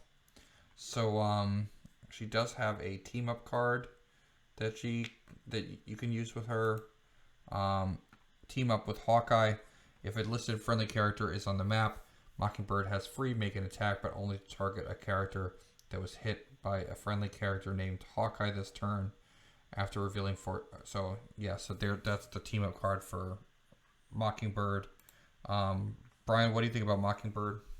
Unfortunately, it's another figure that if it comes up as my rare, I'm a little disappointed to see it. Bobby here isn't terrible. She's certainly got a mobility. She's got decent values, but she's just not carrying your team. If you see her, you better hope you pull decent attackers in the uncommons, because she ain't doing much for you. Constructed, she's not much better, but the team up with Hawkeye is at least interesting. She's a one-shot sealed for me, maybe a 1.5 for constructed if I'm feeling generous. Kenny, what do you think? Nah, I think she's herbal team all the way around. She brings shield. She's 40 points, but we just saw what Red Widow did for 45 points. Granted, she has more access to standard powers, and she costs less, but that's not it all the time. Sometimes it's how you use the powers, not what you have access to. And unfortunately, what she has going on, sure, she can charge you for 12-3. She has leap climb, and she can get around pretty easily. It's just not there. And the team up effect is nice because Hawkeye, there's a lot of good Hawkeyes to work with, but still not good enough to make her a constructed staple. So she's going to be an herbal tea all the way around, no matter what way you go about it. And the funny thing is, like, she is not a bad figure. She's not like a killer moth from World's Finest or something like that, or Joker's Wild. Like that's a truly awful dial. So she's not that bad, but again, in this set that we have seen, figure number 38, she's definitely on the lower end of it, and I don't want to play her if I pull her. Yep, I agree with both you guys on Mockingbird. Not someone that I want to pull in my sealed event. All right, let's take a look at the next rare. We have Baron Mordo, who comes in at 75 or 40. He's kind of the counterpart to the uncommon Doctor Strange. He has, at 75 points, he has Mystic's team ability, 6 range with single target, 10 speed with running shot and flying, 11 attack with Pensai, 18 defense with special, 3 damage with the special. Mystical and Offender's keywords, real name Carl Mordo. His defense power says defend and super senses and toughness. His damage power says leadership and perplex. When Baron Mordo uses leadership and succeeds, you may instead generate a Avengers Forever set number 7 mindless one on click number 1. If a 6 was rolled, you may instead KO a friendly mindless one to heal Baron Mordo or a friendly character named Dormammu 2 clicks. So a lot of layers here. With the generating of figures. Brian, what do you think about Baron Mordo? I mean, odds aren't great. You pulled both him and Mindless One, but even without that, he gives you a leadership, which is always great. Perplex, phenomenal. He's a flyer. He's got good range, good speed, Psy Blast, decent damage, decent values. You pull him, he's an easy 3-star for constructed. This is a figure that you can run a team around. On the 40-point line, not terrible, but most of the time in sealed, I'm going to be looking at him as my actual attacker and wanting to run him at the 75 line. For constructed, probably not going to see as much play. The possibility of getting that Dormammu heal is pretty nice, but I don't think we have a good enough Dormammu to warrant it in modern age right now. 3-shot for sealed, probably a 1-shot for constructed.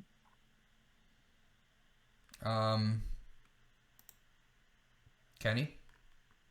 So I like him. I actually think that Dormammu is good enough to compete a little bit, given what Mordo does and Mindless One does. The funny thing is you can actually start both of them, and then if one of them goes down, just make another one.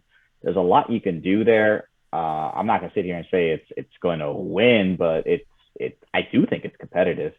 So for that, I do think Mordo is a double espresso when it comes to constructed. I do think he's a triple in sealed. He does bring, again, the penetrating damage. We didn't see any in the commons. We've been seeing a little bit more of it in the rare and the uncommon. He brings both leadership and perplex. He brings defend, and if you're lucky enough to pull a mindless one in sealed, that 16 defense turns into an 18 defense. So there's good synergy there. On top of that, with the defend that he has on hand. And he flies and he's Mystic. So, I think I would want that dial to be longer. I would prefer to play at 75 points. If you play it at 40 points and topped off precision strike, there is a lot of super senses. So I see the argument there as well. But I do think the optimal play here is full dial Baron Mordo. Triple for sealed. I would say double for constructed. Yeah, I'm not sure if, for me, I think I might agree more with Brian about constructed. I don't really, I don't know if it's going to be really viable in constructed, but in sealed, I definitely think he's a solid play, a 3 in sealed. Let me ask you, which one do you play more? Which one would you rather play, him or Doctor Strange? The uncommon at 75. I'd probably go for him first, but that is not a easy question to answer. It really depends on the rest of the team. Right. The one with the TK, the other one is more. Strange's generation isn't as great. It's like you want the Wong first, and then you want the Astral Strangers. So that way there's a synergy with the Wong and the Astral Strangers. Where Mordo, he gets pure value straight from the mindless ones, but Strange has more mobility. So it's hard. It really depends on the angle you want to take and the rest of the team build. I think Dormammu as the anchor, that's where I favor Mordo. I guess you could play Dormammu and Strange. They're both mystical, but clearly one has more synergy than the other. Okay. So let's take a look at Star-Lord. This is the next figure in the set. It's the next rare. Set number 40. He comes in at 100 or 35 points. Sorry, 100 or 30 points. And he also has a team-up card. So he has, at 100 points, he has the Guardians team ability, 6 range with 3 targets, 8 speed with running shot, and flying, 12 attack with special, 18 defense with energy shield deflection, 4 damage with leadership. He's got the Cosmic, Guardians of the Galaxy, and Soldier keywords. He has Recruiter. So Recruiter says power. Choose a character with the Guardians of the Galaxy keyword in your KO area that hasn't been chosen for or generated by a Recruiter effect. If you do, generate a character with the Guardians of the Galaxy keyword from your sideline that has a lower point value than the chosen character. This game, the generated character can't be replaced, and your opponent scores them immediately instead of when it's KO'd. His attack, Star-Lord's attack power is, I got part of a plan. At the beginning of your turn, choose to. Star-Lord can use the chosen effects until he chooses again. Energy Explosion, Precision Strike, Pulse Wave, and Star-Lord has free knock back all adjacent opposing characters 2 squares. Some pretty potent effects. And then his team-up card says...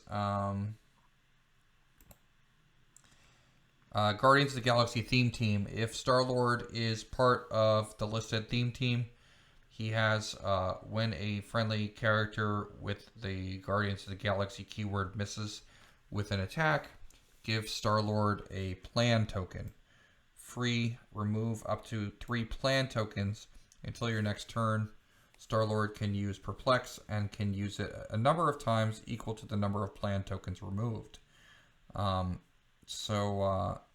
It all depends on how many misses you make, but you can get those plan tokens and you build up those perplexes. So, Kenny, what do you think about Star-Lord here? I think raw stats and abilities for 100 points, the length of the dial, you're getting good value here. He has 4 damage. He has a lot of access to different attack powers, energy explosion, precision strike, pulse wave, or even the whole knockback adjacent opponents if he gets ganged up, because that's not what he wants, not with his ESD and not with his ranged abilities. He's a good play. I do think he's a double espresso. I do think there are better rares and uncommons at the point values, kind of like the same critique we gave on Wonder Man. That we prefer, but if I pull Star-Lord, I'm not too upset either. I think Recruiter is nice. There's not a whole lot of Guardians to make it work, and the ones you pull, chances are you kind of want to play, because we're talking about Mantis, we're talking about Novar, we're talking about Drax. None of them are like, I don't want to play them. I'm going to put them on my sideline and see if I can get them. So unlike the X-Men set when they had Recruiter and you had multiples of options, it just doesn't work here on this set because it's a small sub thing. But that doesn't really make him that bad. I think he's a double espresso in sealed. I would say in constructed, he's probably herbal tea when it comes to competitive, but he'll be a whole lot of fun to play with the team up card and playing all the different Guardians of different sets. Especially with Recruiter, having access to it and having such a deep dial. Brian, what do you think? Yeah, he's a 2-shot for me, much the same reason. There are better things you could have gotten, but he's got the stats, he's got the length of dial. He can definitely pull his weight in sealed. Constructed, if we get some more Guardians, we might see that Recruiter come into play. Yeah. But For right now, I don't really think it's quite there. So yeah, two shot for sealed, one shot for constructed. Yeah, I agree. I think one shot for constructed, two shot for sealed. I mean, I am kind of excited for him because I already built a casual. I've been building a casual Guardians team, so I think he fits nicely on that. Um, but yeah, just in general, um, pretty good sealed. I like the recruiter at 30 points as well. So yeah, he's a good figure. Let's take a look at the next figure, which is Ant-Man. Set number 41. 35 points. Guardians team ability as well. 0 range with single target. 8 speed with a special. 10 attack with precision strike. 18 defense with super senses. 2 damage with outwit. Um, his movement power is, so this is the Scott Lang version of Ant-Man. His movement power is stealth. When an adjacent character is given a move or power action, after resolutions, you may place Ant-Man adjacent to that character. He's also a tiny size, of course. Brian, what do you think about Ant-Man here? Uh, in sealed, I'm a little bummed to pull him. I think the outwit is nice. I can't say he's terrible, but he's not the rare you're hoping to see. Unless you got really lucky with empowers and carrying people. But in constructed, he's actually not terrible. The fact that he gets to tag along without actually being carried is really nice. It's very conceivable to imagine a team with him and some sort of a multi-passenger character, chugging him across the map with some empower, dropping him and maybe another copy of him off, and getting to do some swings with boosted attacks. It's a nice Alpha Strike figure. Constructed, I think he's maybe a 2-shot, but for sealed, 1-shot, almost borderlining herbal tea, just from the disappointment of this being one of my rares. Yeah, Kenny, what do you think about Ant-Man? He's very similar to what we've seen before. So it's the stale design, but we're talking about sealed and we're trying to win here. So he does have precision strike, he does have outwit, and like Ryan said, he can get tagged along. So you actually don't even have to outwit the super senses. You just mitigate the options, and you could then outwit something else offensively. So there is actually good value here for 35 points, and we're hoping that our uncommons and our commons bring the pain when it comes to power, which we've seen they're quite capable of doing. I'm going to give him double espresso because he's getting around the map without having to take an action. And he's one of the few characters with top dial precision strike. I think Maria Hill was the other one. There was a second one that I can't recall. But I think Ant-Man's the one that could best utilize it because he just hangs on your shoulder, gets carried and taxied, and then he can actually make use of it and take those characters down or annoy them. And then if you're going after Ant-Man, he's got the tiny, he's hard to hit. He's also only 35 points. He's got super senses. Do you want to invest all these attacks into him? He fits the role well versus what Prodigy was trying to do, which he doesn't do it well. Ant-Man, at least in that package, despite being a rare, I get it. There is value there to be had. I agree with Brian, though, where he can go from row number 1 to row 24 with certain people just keep on carrying and sidestepping and getting there and being able to make that Alpha Strike worthwhile with different empowers and whatnot. I do think that's a double espresso strategy there, and there's potential for him. Also, the keywords. He has Avengers keyword. That's more than enough. That's all you need to know. That's a very strong keyword always.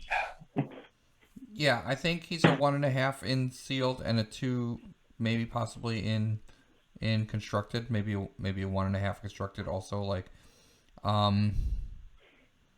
He's got potential. I mean, especially in sealed, if you have someone with empower and charge or something like that, that can just go in and hit somebody, and then Ant-Man comes up at the same time, and he's kind of like Wong in that respect a little bit. You know, like he can just be placed and then make his attack.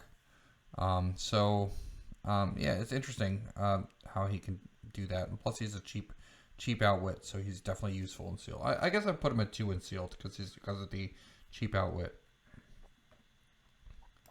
All right, let's take a look at the other version of Ant-Man. This is a Prime. We have set number 41B, Invincible Ant-Man, 75 points, 6 range with single target, 8 speed with running shot, 11 attack with special, 18 defense with invincible, and 3 damage with leadership. He has, so this is real name Tony Stark. Keywords are armor, Avengers, detective, scientist, and Stark Industries. Trait, weaponized robot ants.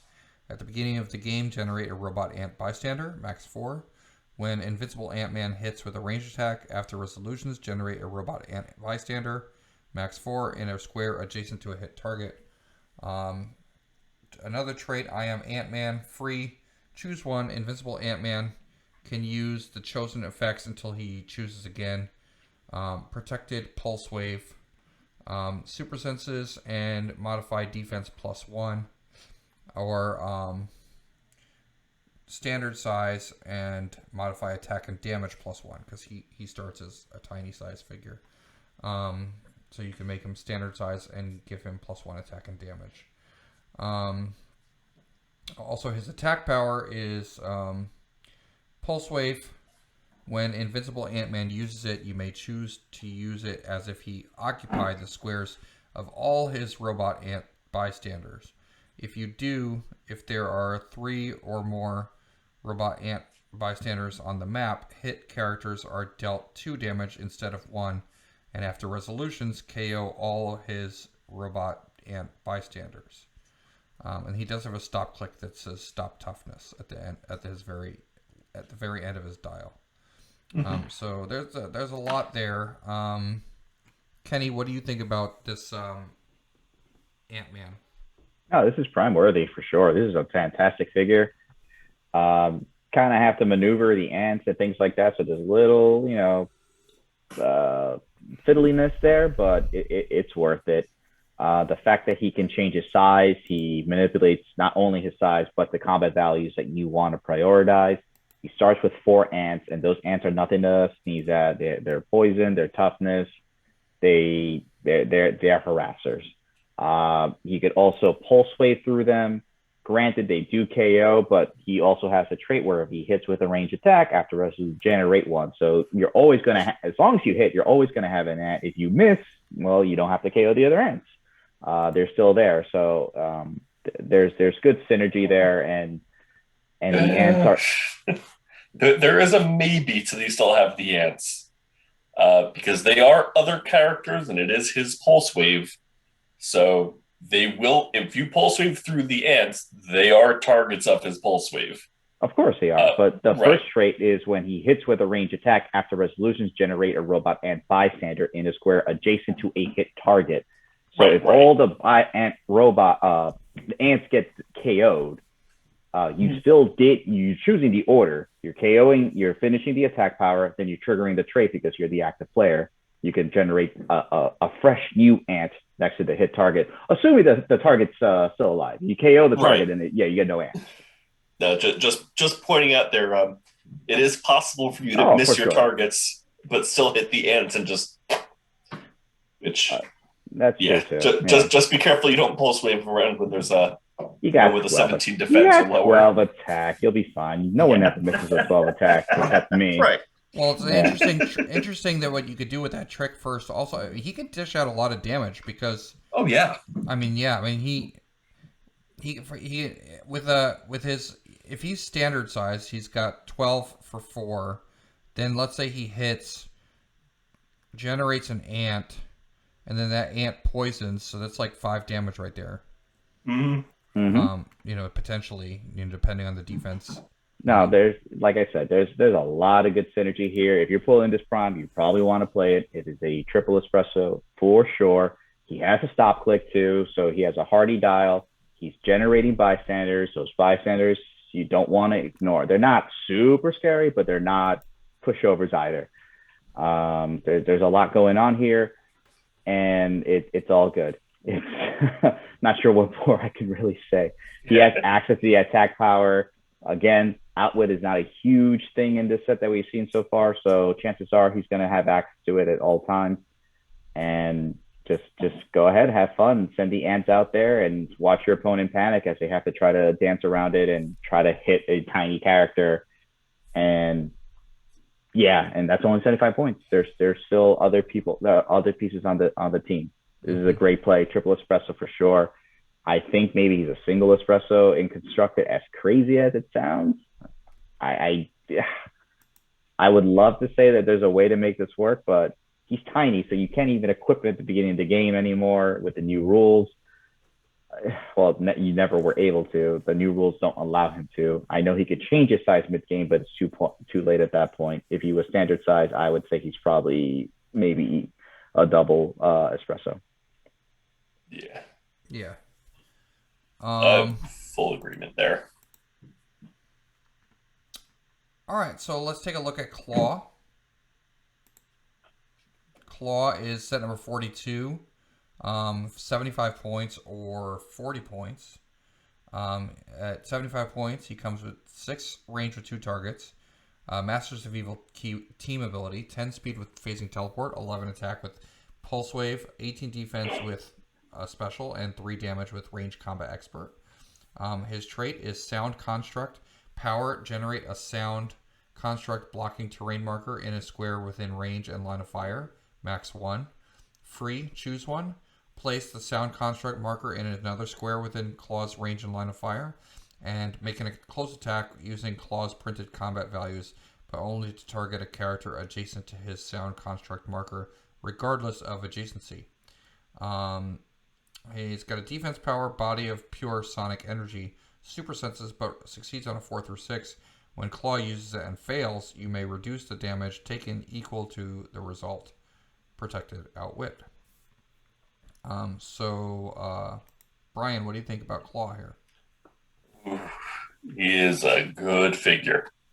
We'll start with the defense special first. That super senses that can also reduce. No matter what you roll, you're getting some benefit out of it. The you gotta love that, especially with the regen on the back dial. You get knocked down to it, you can just heal right back up again. That sound construct trait, though, is really where the meat lies. This is not a figure that's very point and click. You really got to be smart about him, but you put the thought into planning out your turns. You can predict the flow of the game. You're really going to reap some benefits with this guy. Being able to shut off lines of fire so that people can come at you from, and then potentially attack through them. Wonderful.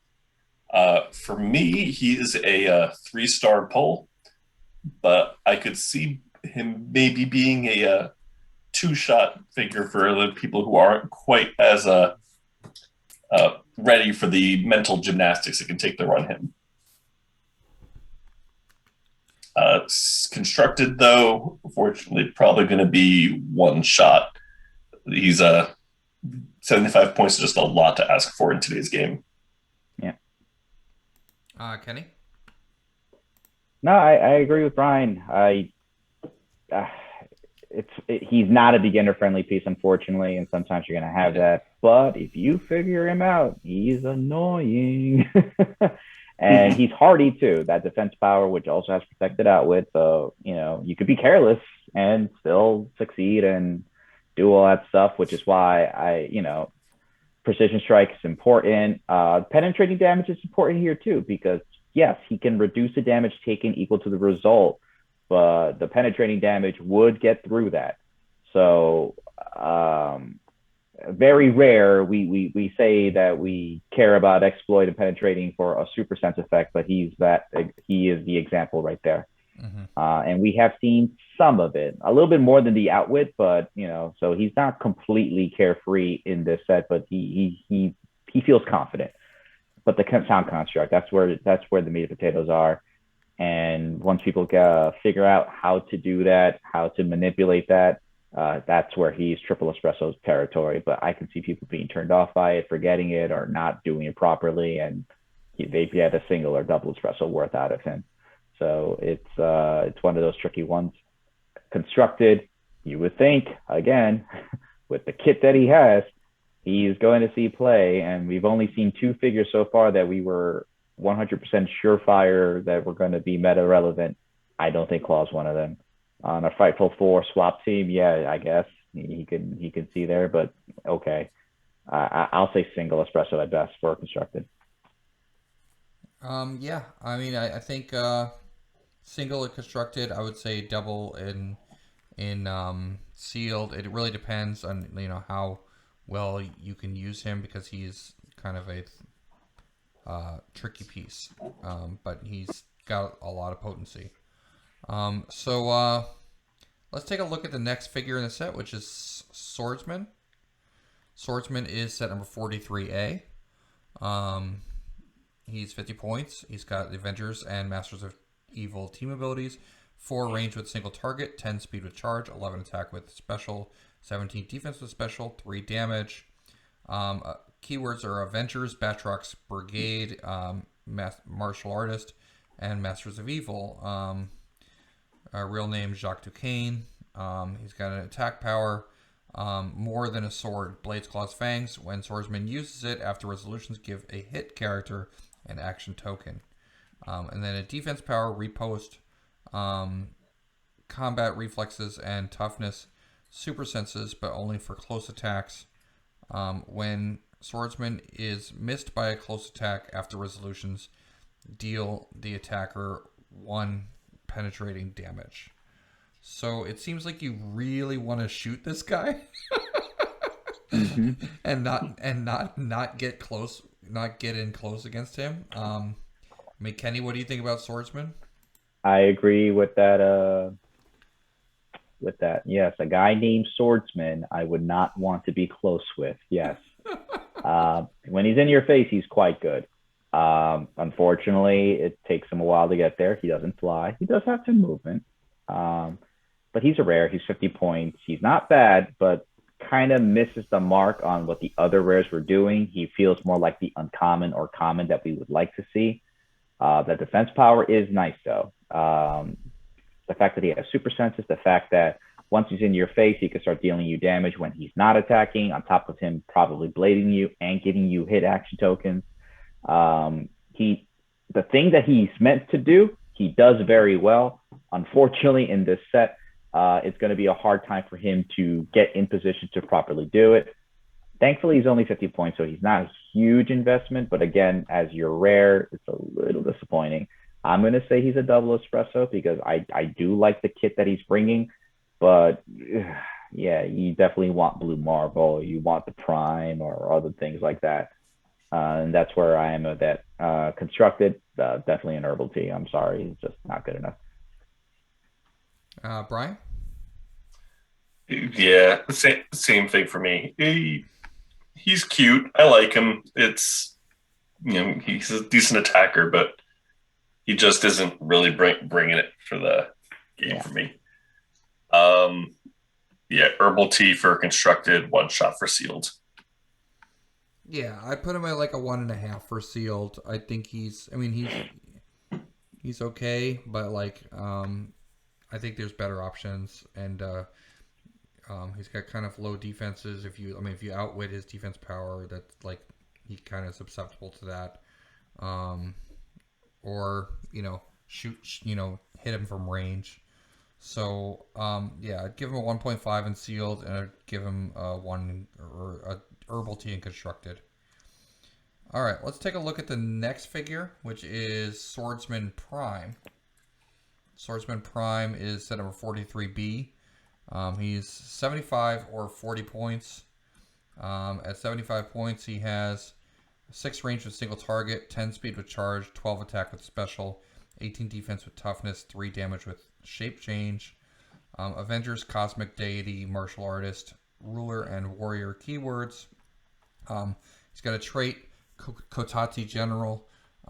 Friendly bystanders within range modify attack +1. If a friendly character named Koi is on the map. Friendly bystanders within range modify defense +1. Another trait, swordsman skills super senses, but succeeds on a 4 through 6. When swordsman or an adjacent friendly character is missed by a close attack after resolutions, deal the attacker 1 penetrating damage. And then his attack power says Makluan's sword, Blaze Claw's fangs, free, choose one. Swordsman can use the chosen effect until you choose again. Energy explosion, incapacitate, penetrating psychic blast, poison, or precision strike. So, Brian, what do you think about Swordsman here? Swordsman Prime. Well, as far as sealed goes, it's unfortunate, but you're probably not pulling him and a bystander generator. Yeah, I mean, if you do, fantastic, but it's unlikely. So the first trait is probably not coming into play much. However, the traded 50-50 senses that can also deal penetrating damage is pretty swell. Getting that Blades, Claws, Fangs, potentially with Precision Strike, Poison, or if you, on the off chance you have him at that range and you want to take advantage of that 6 range, be able to call Energy Explosion or Side Blast, he can certainly do some work for you, even though you're not getting the points you're paying for that first trait. As far as sealed goes, I'd probably give him a 2-shot, maybe even 3, depending on the pulls you get. Yeah. Constructed, though, I feel like he's probably too expensive to really see play in Constructed. But there's definitely going to be a fun bystander team that you can use him on. I'd give him probably low-end 2-shot, high-end 1-shot for Constructed. Kenny? So I think I'm a double espresso in Constructed. I think at 40 points, having access to that trait and sharing it with adjacent friendly characters who are missed by close attacks. There's really good Avenger defense pieces. There's way to manipulate defense higher. I think there's something that could happen there. Will it happen? Probably not, but the potential is there. So speaking on that, and on top of that, with the first trait as well, there's some Avengers that make bystanders, like Red Wing, things like that. I see it. Will it come to fruition? Probably not, but I'm just sharing my thoughts here. In Sealed, I don't like him as much as Invincible Ant-Man, but I do like him. I agree with Brian. The only bystanders we've seen so far is the other Prime, and if you pull both primes, well, guess what? You can't play. Bizarre too. Yeah. I think you could pull Kazar, and Zabu benefits from it. Yeah. So that's one way. I think there's a chase that makes bystanders too, so that's another thing. But don't bank on it. It really is the second trait. It really is the attack slot. You play him, you pull him, you're probably playing him, and if you're pulling him, you want to build a team that can get in there and get in there fast and make it so they have to make all these close attacks, hopefully miss, and that's how you're dealing most of your damage. On top of that, where he now can pick the attack power of his choice and take advantage of it. Not the strategy most people want to employ, but this is how you would approach playing this Prime. For that, I would say he's a double espresso, potentially a triple espresso if you have the right pieces, the right taxis in play. And Constructed, again, like I said, I see potential for him to be at least a double espresso because he's 40 points and he is bringing a unique kit to characters that you could build around with a keyword as massive as Avengers. Yeah, I mean, I like the Swordsman.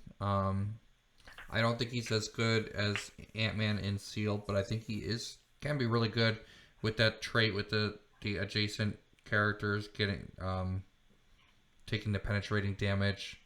I mean, what were we gonna say? I do like him. I really do like him. I'm very much looking forward to running him and Koi on just a fun team. It's just it's Yeah, and I mean even at 40 points, Swordsman, because he's got the Blade's exploit too, so it makes him a little bit I mean, I mean, I like him at both point lines, 75 or 40, because at 75 he's got shape change plus the 4, 5, 6 super senses, so he's kind of really hard to put down. But then at 40 points, he's got the Blade's exploit, so that's not bad either, and he can choose powers. And constructed. I mean, also, I mean, don't forget, Legacy Apocalypse is the ruler, right? So you can pair him up with Legacy APOC and make all those bystanders +1 attack. So I mean, he's interesting. I like Swordsman, but yeah, I mean, he's a good figure. I put him at a 2 in sealed and a 2 in constructed. All right, last rare of the set. And then we're going to be ending this episode, part 1 of our set review. So let's take a look at the last figure for today. It is set number 44, Red Skull. He's 75 points or 40 points. At 75 points, he has the Hydra team ability, 5 range with single target, 8 speed with running shot, 11 attack with poison, 18 defense with a special, 3 damage with a special as well. Keywords are Hydra, Past, Power Elite, Scientist, Soldier, and Spy. His trait says Hail Hydra.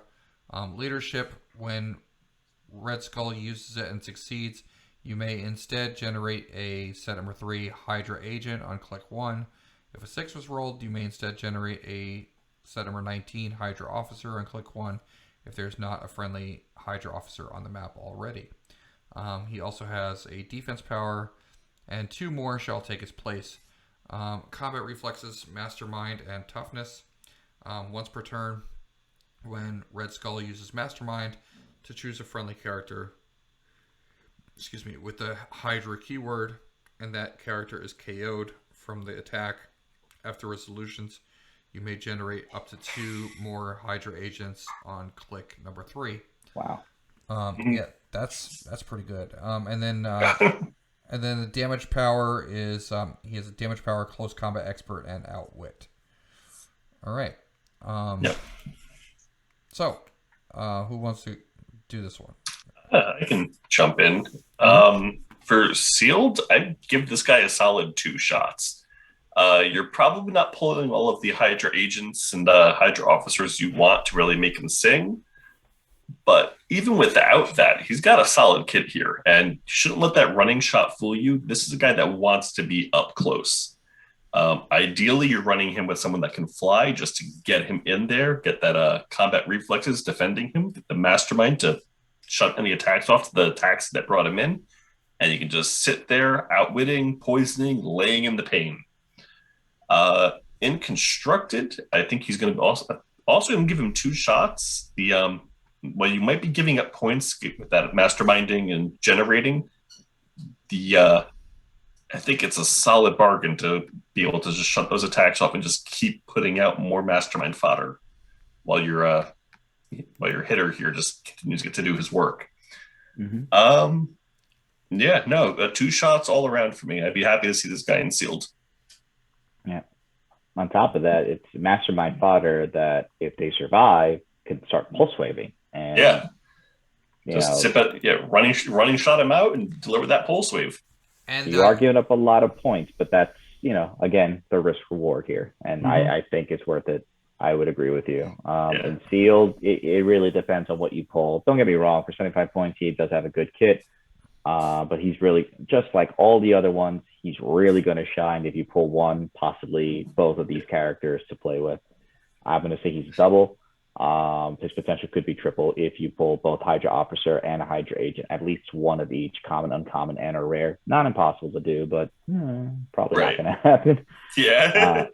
But again, outwit, not a whole lot of outwit. He does bring it. He has outwit and poison. He has reflexes and mastermind. He's 75 points. There's a lot of characters who don't share keywords with him that are under 75 points. So breaking scene, you could make him work. It just depends how creative you want to be with him. God bless you if you pull him and Reptile. Reptile carries him in there and just continues to be the immortal mastermind fodder. Yep. So do you play him? You would play him at 75 or 40? Most games, I think I play him at 75 in sealed. I think so too. Yeah. If I pulled a really solid attacker, I might run him at the 40-point line just as a outwit to tag along. But most games, I'm going with 75 line. And so when you bring him in close to like you said, Brian, how does he survive though? Like when you bring him in close, like because of his mastermind, or? Well, yeah, he's got combat reflexes to get him up to a 20 defense from close, and then mastermind. So in the event they do connect, they didn't hit him; they hit the taxi that brought him there. So Reptile would be phenomenal pull if you get him, but any cheap flyer. I mean, there were. I mean, the set doesn't have a ton of them, but I think odds are good. You're getting at least one. 25-point giant stature can carry. There you go. Yeah, I think that the best use you'll get of that stature is her saving Red Skull from a hit. Yep, comic accurate. And also he can mastermind to the Hydra agents, and then he basically creates two more, right? Right, and if you pulled a Hydra, inconstructed probably. In Seal, I mean, even if you got a little lucky, you pulled one Hydra agent. All you need is one. He masterminds off to that one. It's KO'd. It's removed from the game. He just goes meh and just regenerates it to do it again. Yep. Yeah. That's cool. Mm-hmm. All right, so I think we're done with the commons, uncommons, and rares. The entire CUR of Marvel Heroclix Avengers Forever. So thanks, Brian. Thanks, Kenny. Thank you for having me. And stay tuned, everybody at home, because we're going to be doing the super rares and chases next for the next episode in part 2. So yeah, it's been fun, and I'm really looking forward to this set. I really like a lot of the stuff that we've been looking at so far. Yeah, it's a fun set. It is. So everybody at home, thank you. I'll see everybody in the next video, so stay tuned, and don't forget, wake up and smell the Clix.